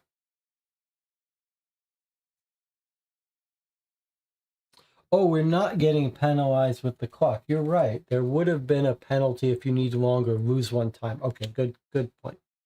All right, When the correct image is on the door, it opens almost as if by magic. You follow a narrow corridor into a majestic temple chamber. A huge stone door, emblazoned with the mosquito symbol, hides the temple's final secret. The symbols above the door remind you strongly of the temples you already visited. You touch it with sweaty fingers. The large disc in the middle shows 12 symbols. You're pretty sure pressing the wrong one will trigger a deadly trap. You take a close look at the surrounding murals. What are they trying to tell you? Okay, it's the last final envelope. And it seems to be saying that the other temples, the writing on them, might have clues for us. Okay, this is pretty fancy looking. Let's see what we've got here. So it's envelope 12. Let's go see what format it wants envelope 12 to be in. Which symbol would you like to press? So at least from this, it seems like we're only pressing one symbol, or at least starting with one symbol. Symbol above the door are symbols we've already seen. So we saw a water one, we saw an earth one, and we saw a fire one. Or we saw one up in the sky. We saw an earth fortress. That was the mountains. We saw the fire fortress. That was that one. And we saw the one that was in heaven, which looks like wind. I thought we saw a water one too, didn't we? But we only saw 3. Oh, for sure, something sent us into water. The gorge. Yes, the gorge. Okay, so the gorge was water. That was our wind, earth, and fire. Okay, let's put these above it. Okay, so there's our earth, fire, water, wind. And there's mosquito in the center. And it looks like these are matching, right? Like that's earth, probably. That's fire, that's wind. That might be water going into the roots of the tree.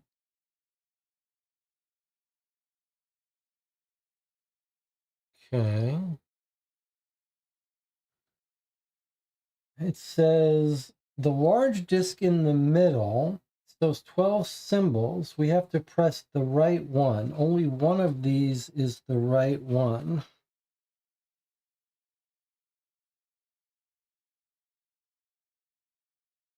What is it trying to tell us? Let me not look in the chat for a second. Let's look at this. So in addition to each of these symbols, like for Earth, we have what look like partial letters here, like an L and a circle. And then this one looks like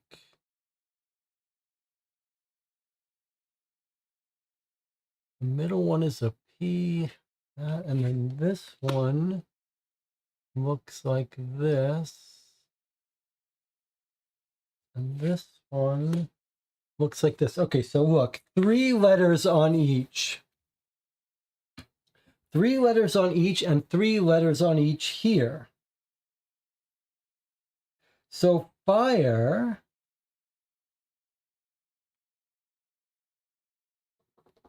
looks like it wants us to answer what this top one is. So let's try to do it this way.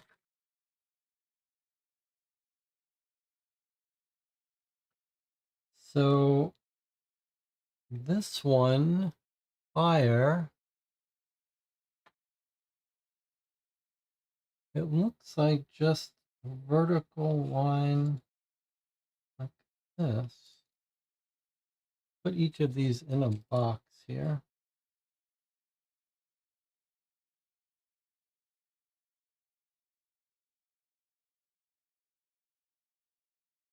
This plus this. Oh, maybe it's just, it's always two. So maybe don't use this one.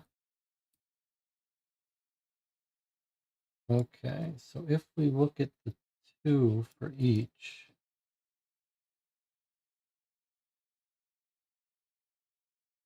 so this guy is fire, and we're supposed to use the bottom two.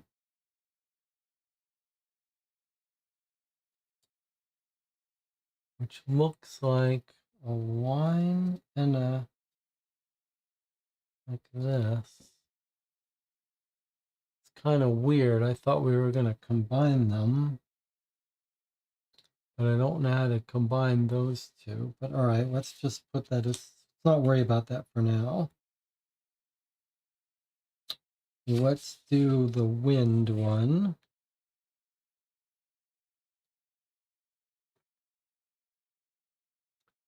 So the wind one here, it wants the top two, which looks like two vertical lines and then a C.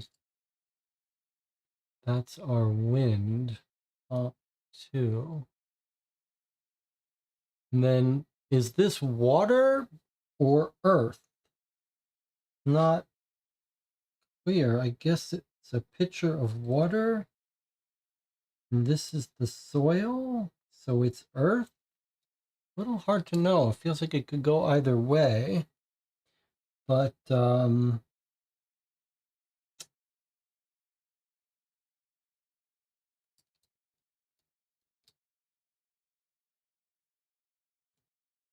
let's assume this is water, not clay earth. Although really, honestly, it feels like it could make the case either way. All right, so if this is earth for soil, then we want the top and middle, which is an, looks like an L and a backward C. Top and bottom. And then the water wants the top two, which are very odd. Like an L and a mini L. Unless we got that wrong, in which case it's an L and an A.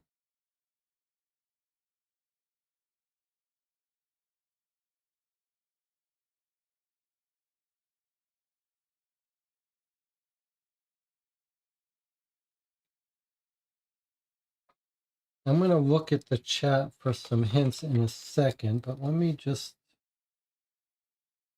do this the other way.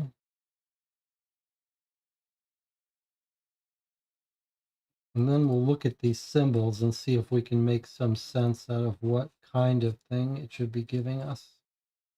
So if this was water,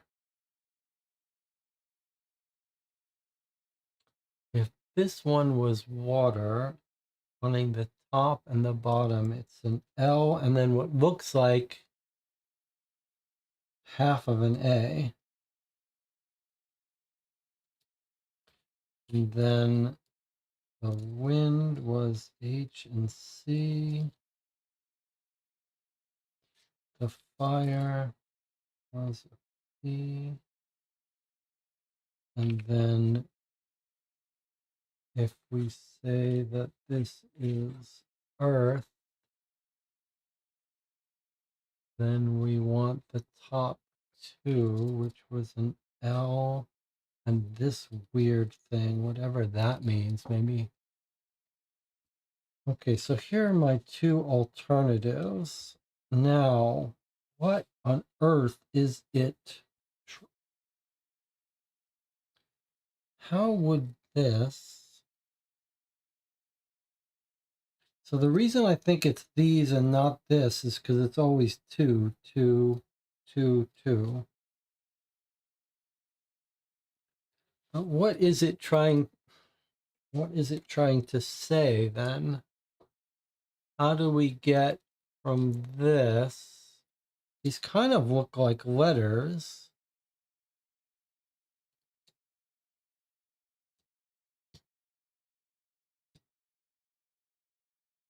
But how do we go from letters to picking out one of these things?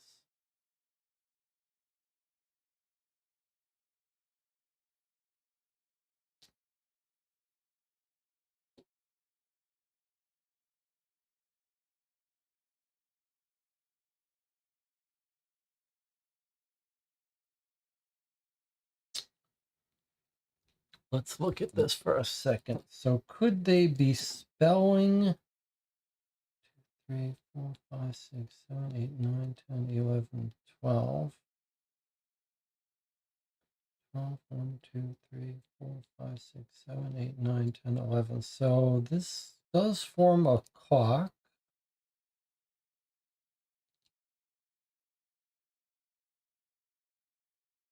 I don't know how we get from these things. They look like letters, but what? Not really. Like, what is that? Is that a D? Are we supposed to guess what?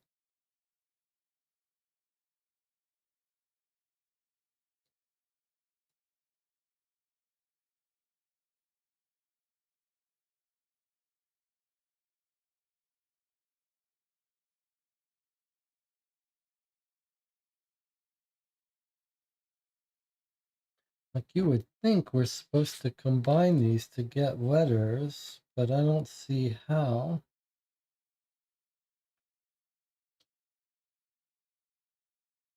All right, let's look at the chat. See if the chat has ideas. Okay. All right. So the chat looks like you're way ahead of me. Let's figure it out. Let's see. All the symbols are 4-letter words. Okay, I don't understand that, but I'll just skip over that. Are we combining the symbols we saw on the front of each temple? All the symbols on the door to choose from are 4-letter words. Okay, so Jonathan is making an observation that these are all 4-letter words. Bone, crab, hand, hook, corn, fish, foot, star, nose, frog. Except for this one, I don't know what this is. Hair, maybe. Okay, so are they all 4-letter words?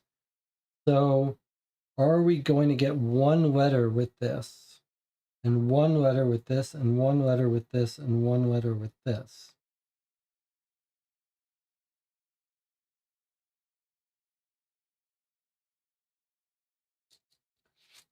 But what 4-letter word would that be? This seems awfully weird to combine. Like, it feels like we should combine these, but I don't really... It's not so obvious to me how to do that. I guess this would form a U. This could form a P or an A or an R, depending on how you do it. This one, I don't see what it could form.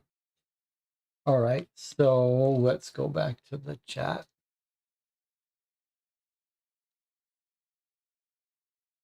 John says, I think I know what to do. Saul says, tree is earth, water, dragon is fire, air, wind is water, air, pot is earth and fire. Oh, I like that idea.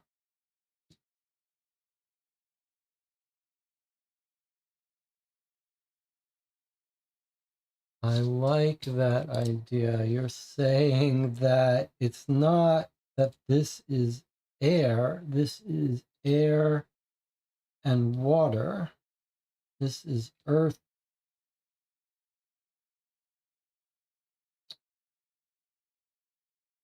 Okay, interesting. Dragon is fire and air. That is pretty clever. So in that case, it seems like we might be able to overlay them. Okay, so you say the reason I was trying to get confused about whether this was earth or water is that these are both, this is earth and water. So if we combine earth with water, then you can see at least the middle one would form an H. And maybe that's this red H. So when we overlay this symbol with this symbol, we get an H. So H in that corner. And then wind and water becomes these two. And in that case, we want the bottom one, which is an A. Okay, that makes more sense. And then the fire, the dragon you think is fire and air, huh? Okay, so if we put these two up and we want the top combined, we get the letter N. And then the next one is the clay. You think that's earth and fire? Now, if we do that and we look at the bottom one, we get a D. And if we put them all together, we get hand. Okay, very clever. Very clever. Very clever. So I sort of got off on the wrong track looking at this, meaning these two letters, and assigning each one of these to one of those things. But the chat was smarter. The chat said the reason you're having trouble assigning this to earth or water, this to earth or water, is that these are all combining two elements. Earth and water, sorry, wind and water, fire and wind, earth and water, earth and fire. And then that makes complete sense out of what we were looking at here, which looked like these are all parts of letters. But when you do it that way, we get hand. Okay, so we're going to press the hand. And Jonathan observed these are all four-letter words. That was a very nice observation, actually. That should have keyed us into each one being a letter. Then we would know each one is this red thing. All right, you guys are good. You guys are good. All right, so we're going to press the hand. Here we go. 100% it's hand. The large door opens and reveals a room that takes your breath away. Where's our... Didn't we used to have sounds?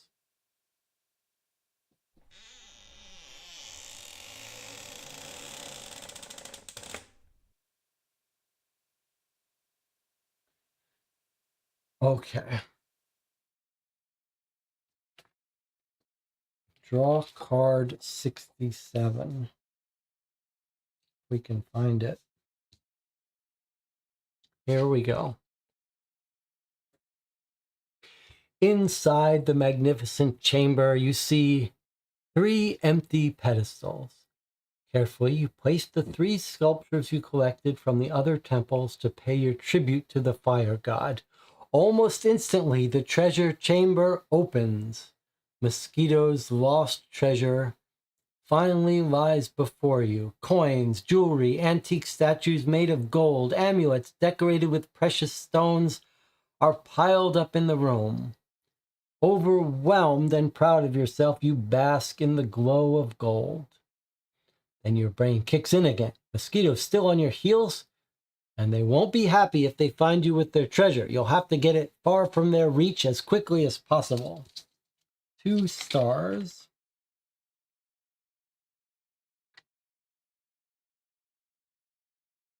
Draw the next highest card, which is the finale card. Okay, here we go. Eduardo Delgado is extremely pleased with your work. Within an hour of you informing him, he reached the temple by helicopter. Together, you load the treasure into cargo containers, which the helicopter transports out of the jungle. You divide the loot fairly between you. This treasure will make both of you millionaires. Of course, you'll also pay your companion generously as you climb into the helicopter with Eduardo to leave the temple complex before the official archaeological discoverers arrive. You see the same fire that drives you burning in the politician's eyes. This expedition was just the beginning of your collaboration. The next adventure is already calling you. 2 more stars. And what about our relationship with Jade? Let's calculate our score now. How many stars did you collect? Count them, subtract the number of stars corresponding to the stopwatch symbols. Okay, so 5, 10, 15, 20, 25, 30, 6, 7. So 35 minus 1. 34 stars. 33, 32 stars.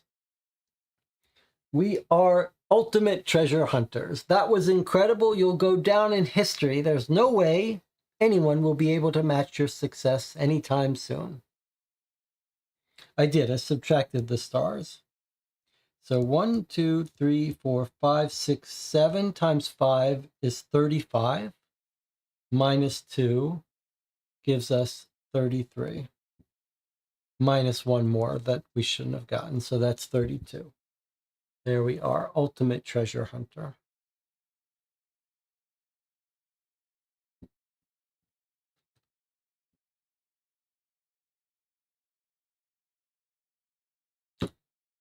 We did it. We got ultimate treasure hunter. And that is some good teamwork. All right, let's see if there's any epilogue for us.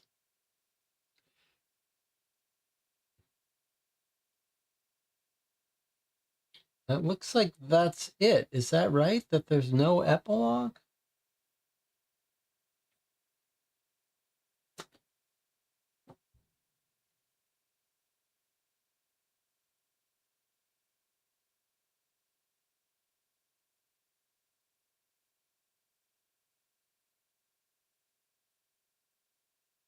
Usually when we play this, we've seen a little epilogue.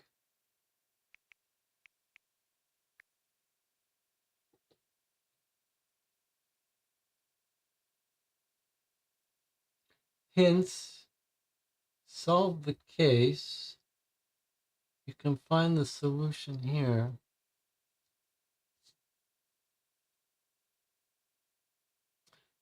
I guess that's it. No little epilogue where we choose the fate. I just wanted to see a little bit of our life with Jade and the book she was going to write about our adventure.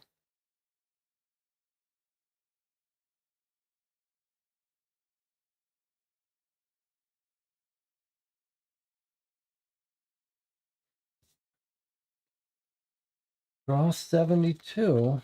What was it? Well, we did it. We did it.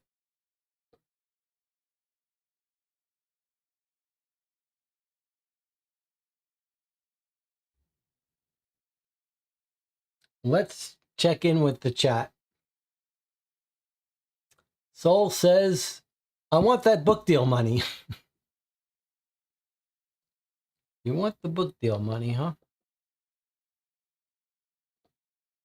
Can we look at the other finale cards we got rid of? Yes, we can look at all that. We've been playing for an hour in this session, so let's take our 8-minute break. When we come back, we'll look at the cards we skipped over, and we'll talk about this case and where it ranks in the Masters of Crime series we've played. I'll see you in 8 minutes for our final thoughts.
Okay, 5 hours today, 4.5 hours yesterday, 9.5 hours total. I think that puts that up there with the longest of the Masters of Crime games we've played. What should we do first? Should we look at the cards or talk about the game? Maybe we should talk about the game first. This was an odd one. First of all, you have to give them credit for making each of these boxes feel different. And Shadows, the heist, felt completely different. And this one also had a very different feel than the rest of them. This two-part thing about going on this expedition, that really felt like a different kind of game. It was very fun to see that big map, to try to plan out our route. And we took it seriously, tried to plan an efficient route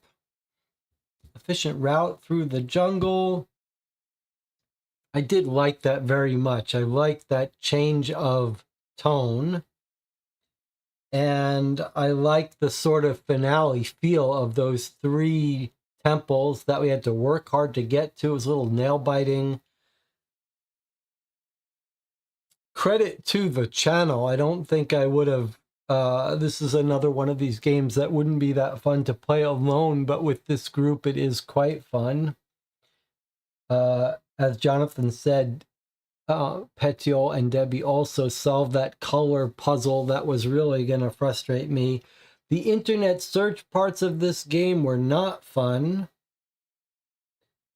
All of the psychological decisions about who to bring with us were very fun. It's always fun. This series, we always have a good time. making these psychological decisions. I do feel like of all of the Masters of Crime, this might be the one that felt the most janky in terms of information puzzles. Like, it regularly felt like something had gone wrong. Like we had done things in an order that the game didn't anticipate, whether that was finding out about Valentina's affair or a couple other places where it was just felt like the game didn't quite run itself perfectly. And then a couple of these puzzles I really didn't like. And then the internet stuff feels like every piece of internet searching puzzle in all of these Masters of Crime have been uniformly unpleasant. So there's that. We did finally get to see a point where that card, drawing a card at the bottom, clearly should be done before the stuff above it. Otherwise, there would be no way to answer that correctly. So I would say, like, mechanically, this may have been the most buggy, the most problematic. On paper, the expedition treasure hunt part was really cool. I don't know if I loved the alibi stuff. Like, it felt like we were just going through the motions to rule out people. We never had a real aha moment, I don't think. We basically just got to the end, although I guess that's not 100% true. Chano had some observations about, like, this person had a cane, so they couldn't have done the killing. So mechanically, I don't know, not 100% successful. Mystery solving, not 100% successful, but the combination of the story of solving the murder and then going on the expedition and finding the treasure was very cool.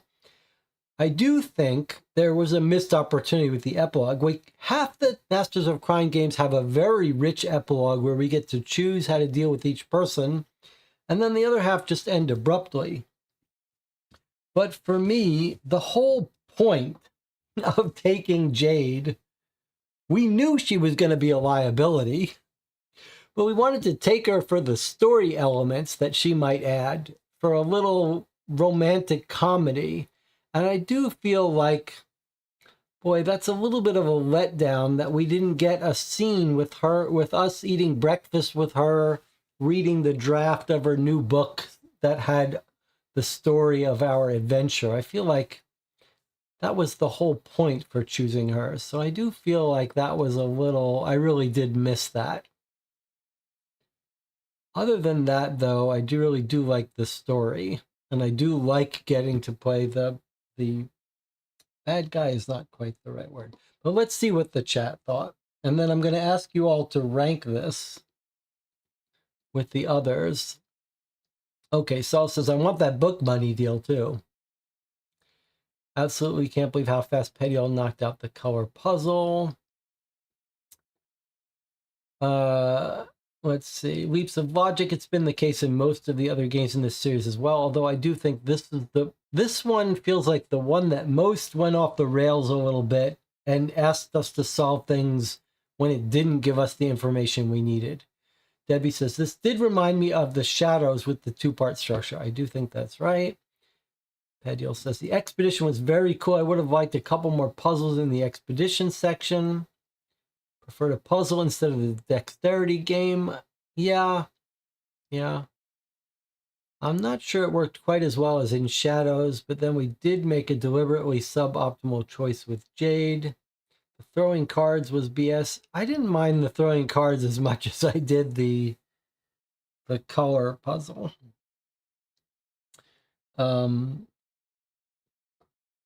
Feels like a missed opportunity with the website to not have more flavor entries for who we brought with us. Debbie is right. Bringing Jade along did not add much story. So yeah, that's the part I complain about. I don't mind her being a liability. I just wanted it to be more story. I think people got carried away thinking there would be a romance. There was no actual indication of that. Shame there was no proper epilogue. Well, look, we bring to these games the fun imagination of things even when they're not there. The pacing of the mystery was a little odd. We didn't have a complete list of suspects until pretty deep in, then pretty quickly got the newspaper and eliminated a bunch of them. Yeah, I agree with that. It was the pacing was a little weird. Derek is asking what we're going to do next. To be fair, her husband did die right before we went on that expedition. Would have been a little quick for a rebound. Derek says, I ranked this a 5 or 10. All right. I can't rank it, so the other ones haven't seen them. Overall, maybe 5 of 10. Well, I would rate this much higher than a 5. I still had a blast playing this. I'm not sure where to rank this one at the moment. I'd like to see the other cards first. Okay, well, I'm not gonna. I want to rank this before I see the other cards. Where I would still put Shadows at top, and I would put Incognito at the bottom. Maybe Shadows, Vendetta, Mosquito, Rapture, Incognito. Although I really feel like most of them had better mystery than this one. But the hook of that expedition was too enjoyable. And the psychological discussions were too enjoyable. So I think for me, Shadows, Vendetta, Mosquito, Rapture, Incognito. Debbie says probably the same order as Jesse. I still love this series. I absolutely adore this series in terms of combining psychological choices with some puzzles, with some observational stuff. And I love the element where you're always doing this very often in this game, some social decisions about who you want to be friends with. And I really like that. I do think this might have some of the weaker mystery elements of all of them, though. And definitely the most janky. Okay, let's look at some of the cards we didn't see. All right, so a little bit hard to reconstruct, but let's just go through this a little bit.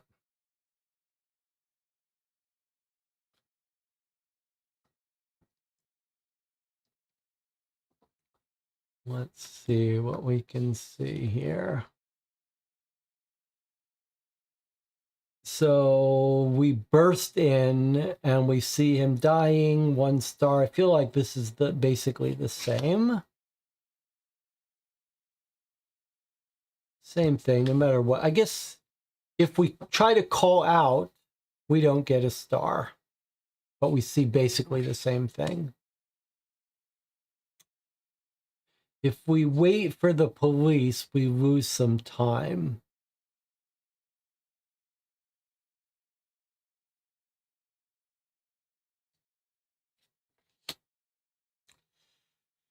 If we take the deal with this guy, then we realize he's got money. We're working together. He shares his information.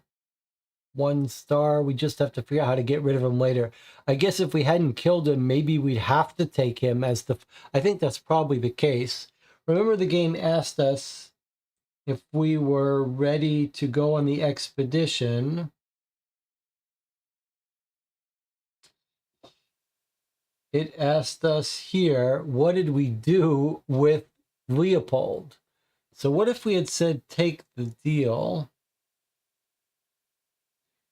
You accepted his deal, so you're bound to him. He's your client. So if we hadn't killed him, we would have been stuck with him, funding our thing.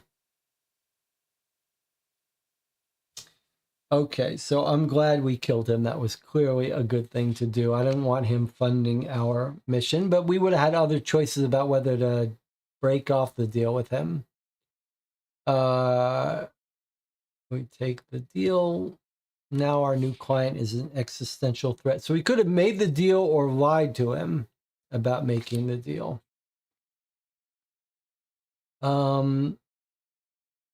If we waited overnight before going into his house,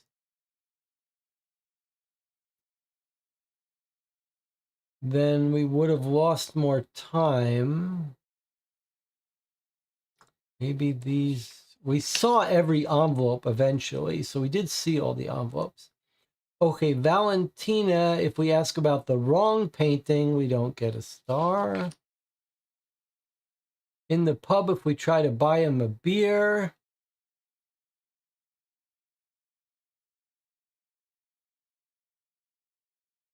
we don't get a star, but I don't think we get the animals if we don't buy him a beer. He just tells us about the milk snake a little bit. But it was by buying him the soda that we got that diagram of the different animals. If we ask Lydia about the Aztec, she gives us less information. If we try to threaten Dr. Wang about her plagiarism, it looks like actually it was true she was plagiarizing, but somehow we lose some time. If we accuse her of bribery, we don't get a star. She doesn't like that. If we accuse the Delgado wrong, we don't get a star for that. All right, not much different there. Now, what about the different finale endings? Let's see. So we've seen some of these. Let's see. So if we brought Juan, we fight them as a team and defeat our opponents. So we don't have to run away if we have Juan with us. I think we did that one. This was Jade helping us run away.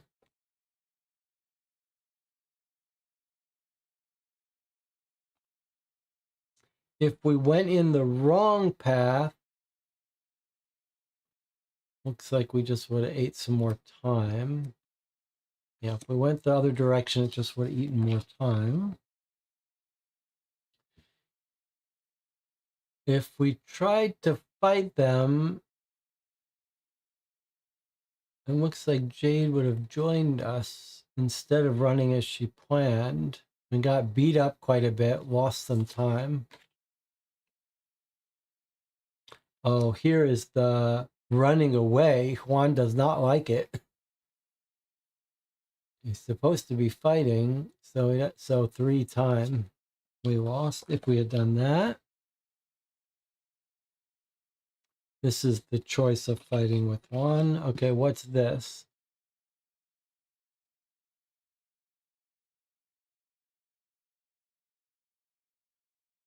The silent soldiers who accompanied you as an escort. So I don't know who we're working with, but one of the people we could have worked with, we would have sent 3 soldiers and we just killed the Mosquito people and get 2 stars. Okay, let's see what happens if we had worked with Leopold. He flew in with his helicopter, load the treasure, and then we put small piece of jewelry aside without him noticing. He says, the rest is yours, treasure hunter. I'm feeling generous today. In addition to your life, you also get a small tip. And he leaves us in the jungle. We got a tiny portion. That's not very good. Whoa, look at this 4-star. Wait a minute.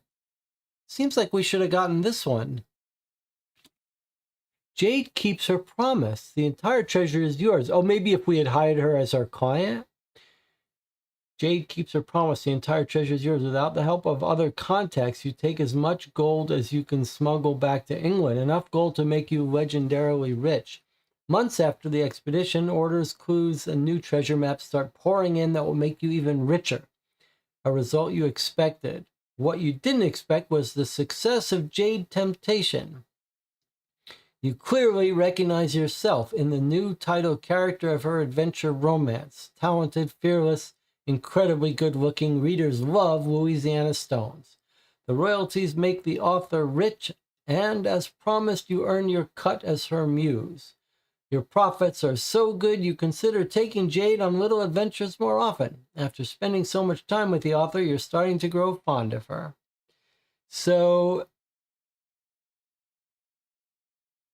but I think we didn't get to, technically, we weren't supposed to choose this. I think we're only going to get that if we took her as our client. Let's just confirm that I didn't throw away, that I threw away that card that I didn't make a mistake. So we took Jade as our companion. So it says,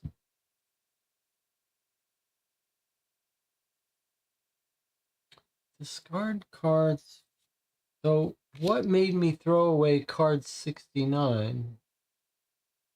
Yeah, so look what it says. Discard card 68, 69.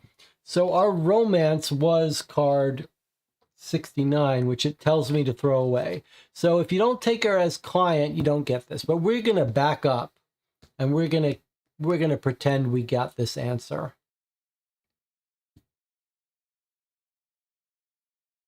Your profits are so good, you consider taking Jade on little adventures more often. After spending so much time, you're starting to grow fond of her.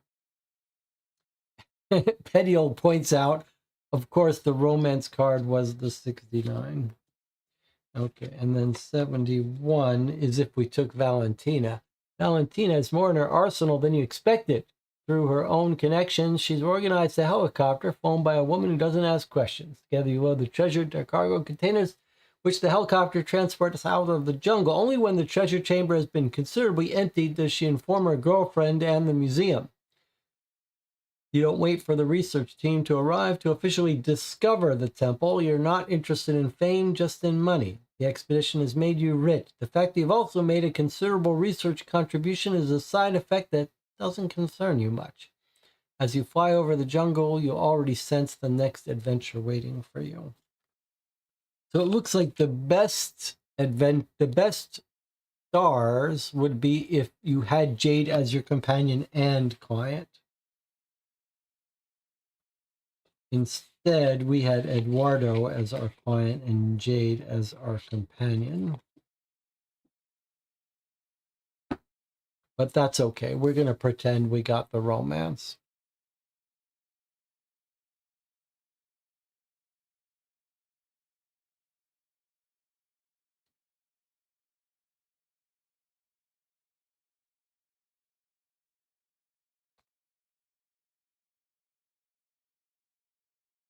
So this was our finale, our 2-star, but that's because he helped us a little bit, I guess.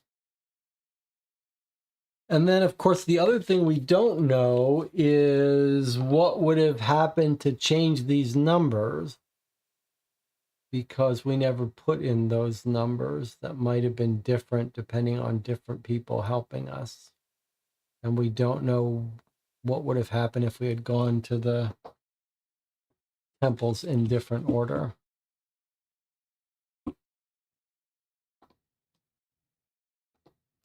Well, pretty cool. That whole expedition stuff was all pretty fun. John says, we never used the checkpoints that Eduardo paid for. That's true, we didn't.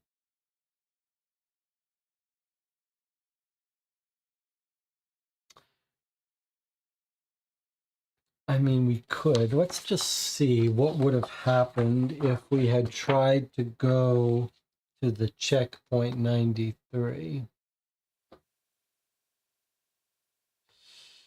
Well, it's too late because it's backed up and lost the whole map page. That's really, I guess I can use this tab, 93. And this was the checkpoint. It just says, a group of policemen are blocking the way. When they see your escort, they move aside and let you pass. And if we had tried to go to the broken bridge, I guess it was 70. It says you can't. You turn on your heel, choose a new path. So if we had tried to go there, it wouldn't have worked. All right. Well, look, I had a blast as usual. Fun discussions, fun choices. I looked it up. If we had ended at another temple, no time lost, but we would have missed out on a star. That's odd. That's odd that we wouldn't have had time loss.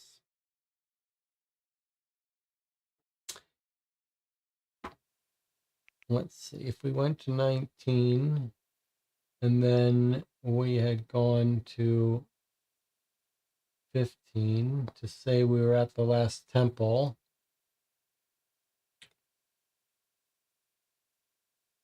The trek to the fourth and final temple is long and arduous, but the prospect makes it go. So Petiol's right. No time penalty, which is very strange. But we did get a star for doing it in the right order. Okay. Again, I had a blast. Thank you for joining me. 15 concurrent viewers here at 3:30 a.m. after 5.5 hours. Little hard to believe.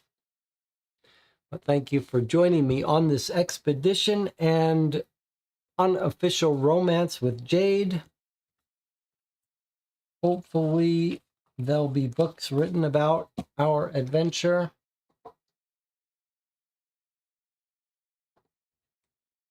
One more Masters of Crime game due out soon. Hollywood. 5 down, 1 more to go. Let's hope they keep making these because these really are a joy to play. If you watch this video after the fact, after we've played it live and you didn't join us, I'd still like to hear your thoughts. Maybe you've played this game separately with your own group. I'd be curious to hear how you encountered it differently. And I'd love to hear where your rankings of the Masters of Crime series is, where this sits in that. For some of you, in about 10 hours, we'll be meeting again to start a new case of play-by-mail game Dear Holmes. Thank you all for joining me. I'll see you next time.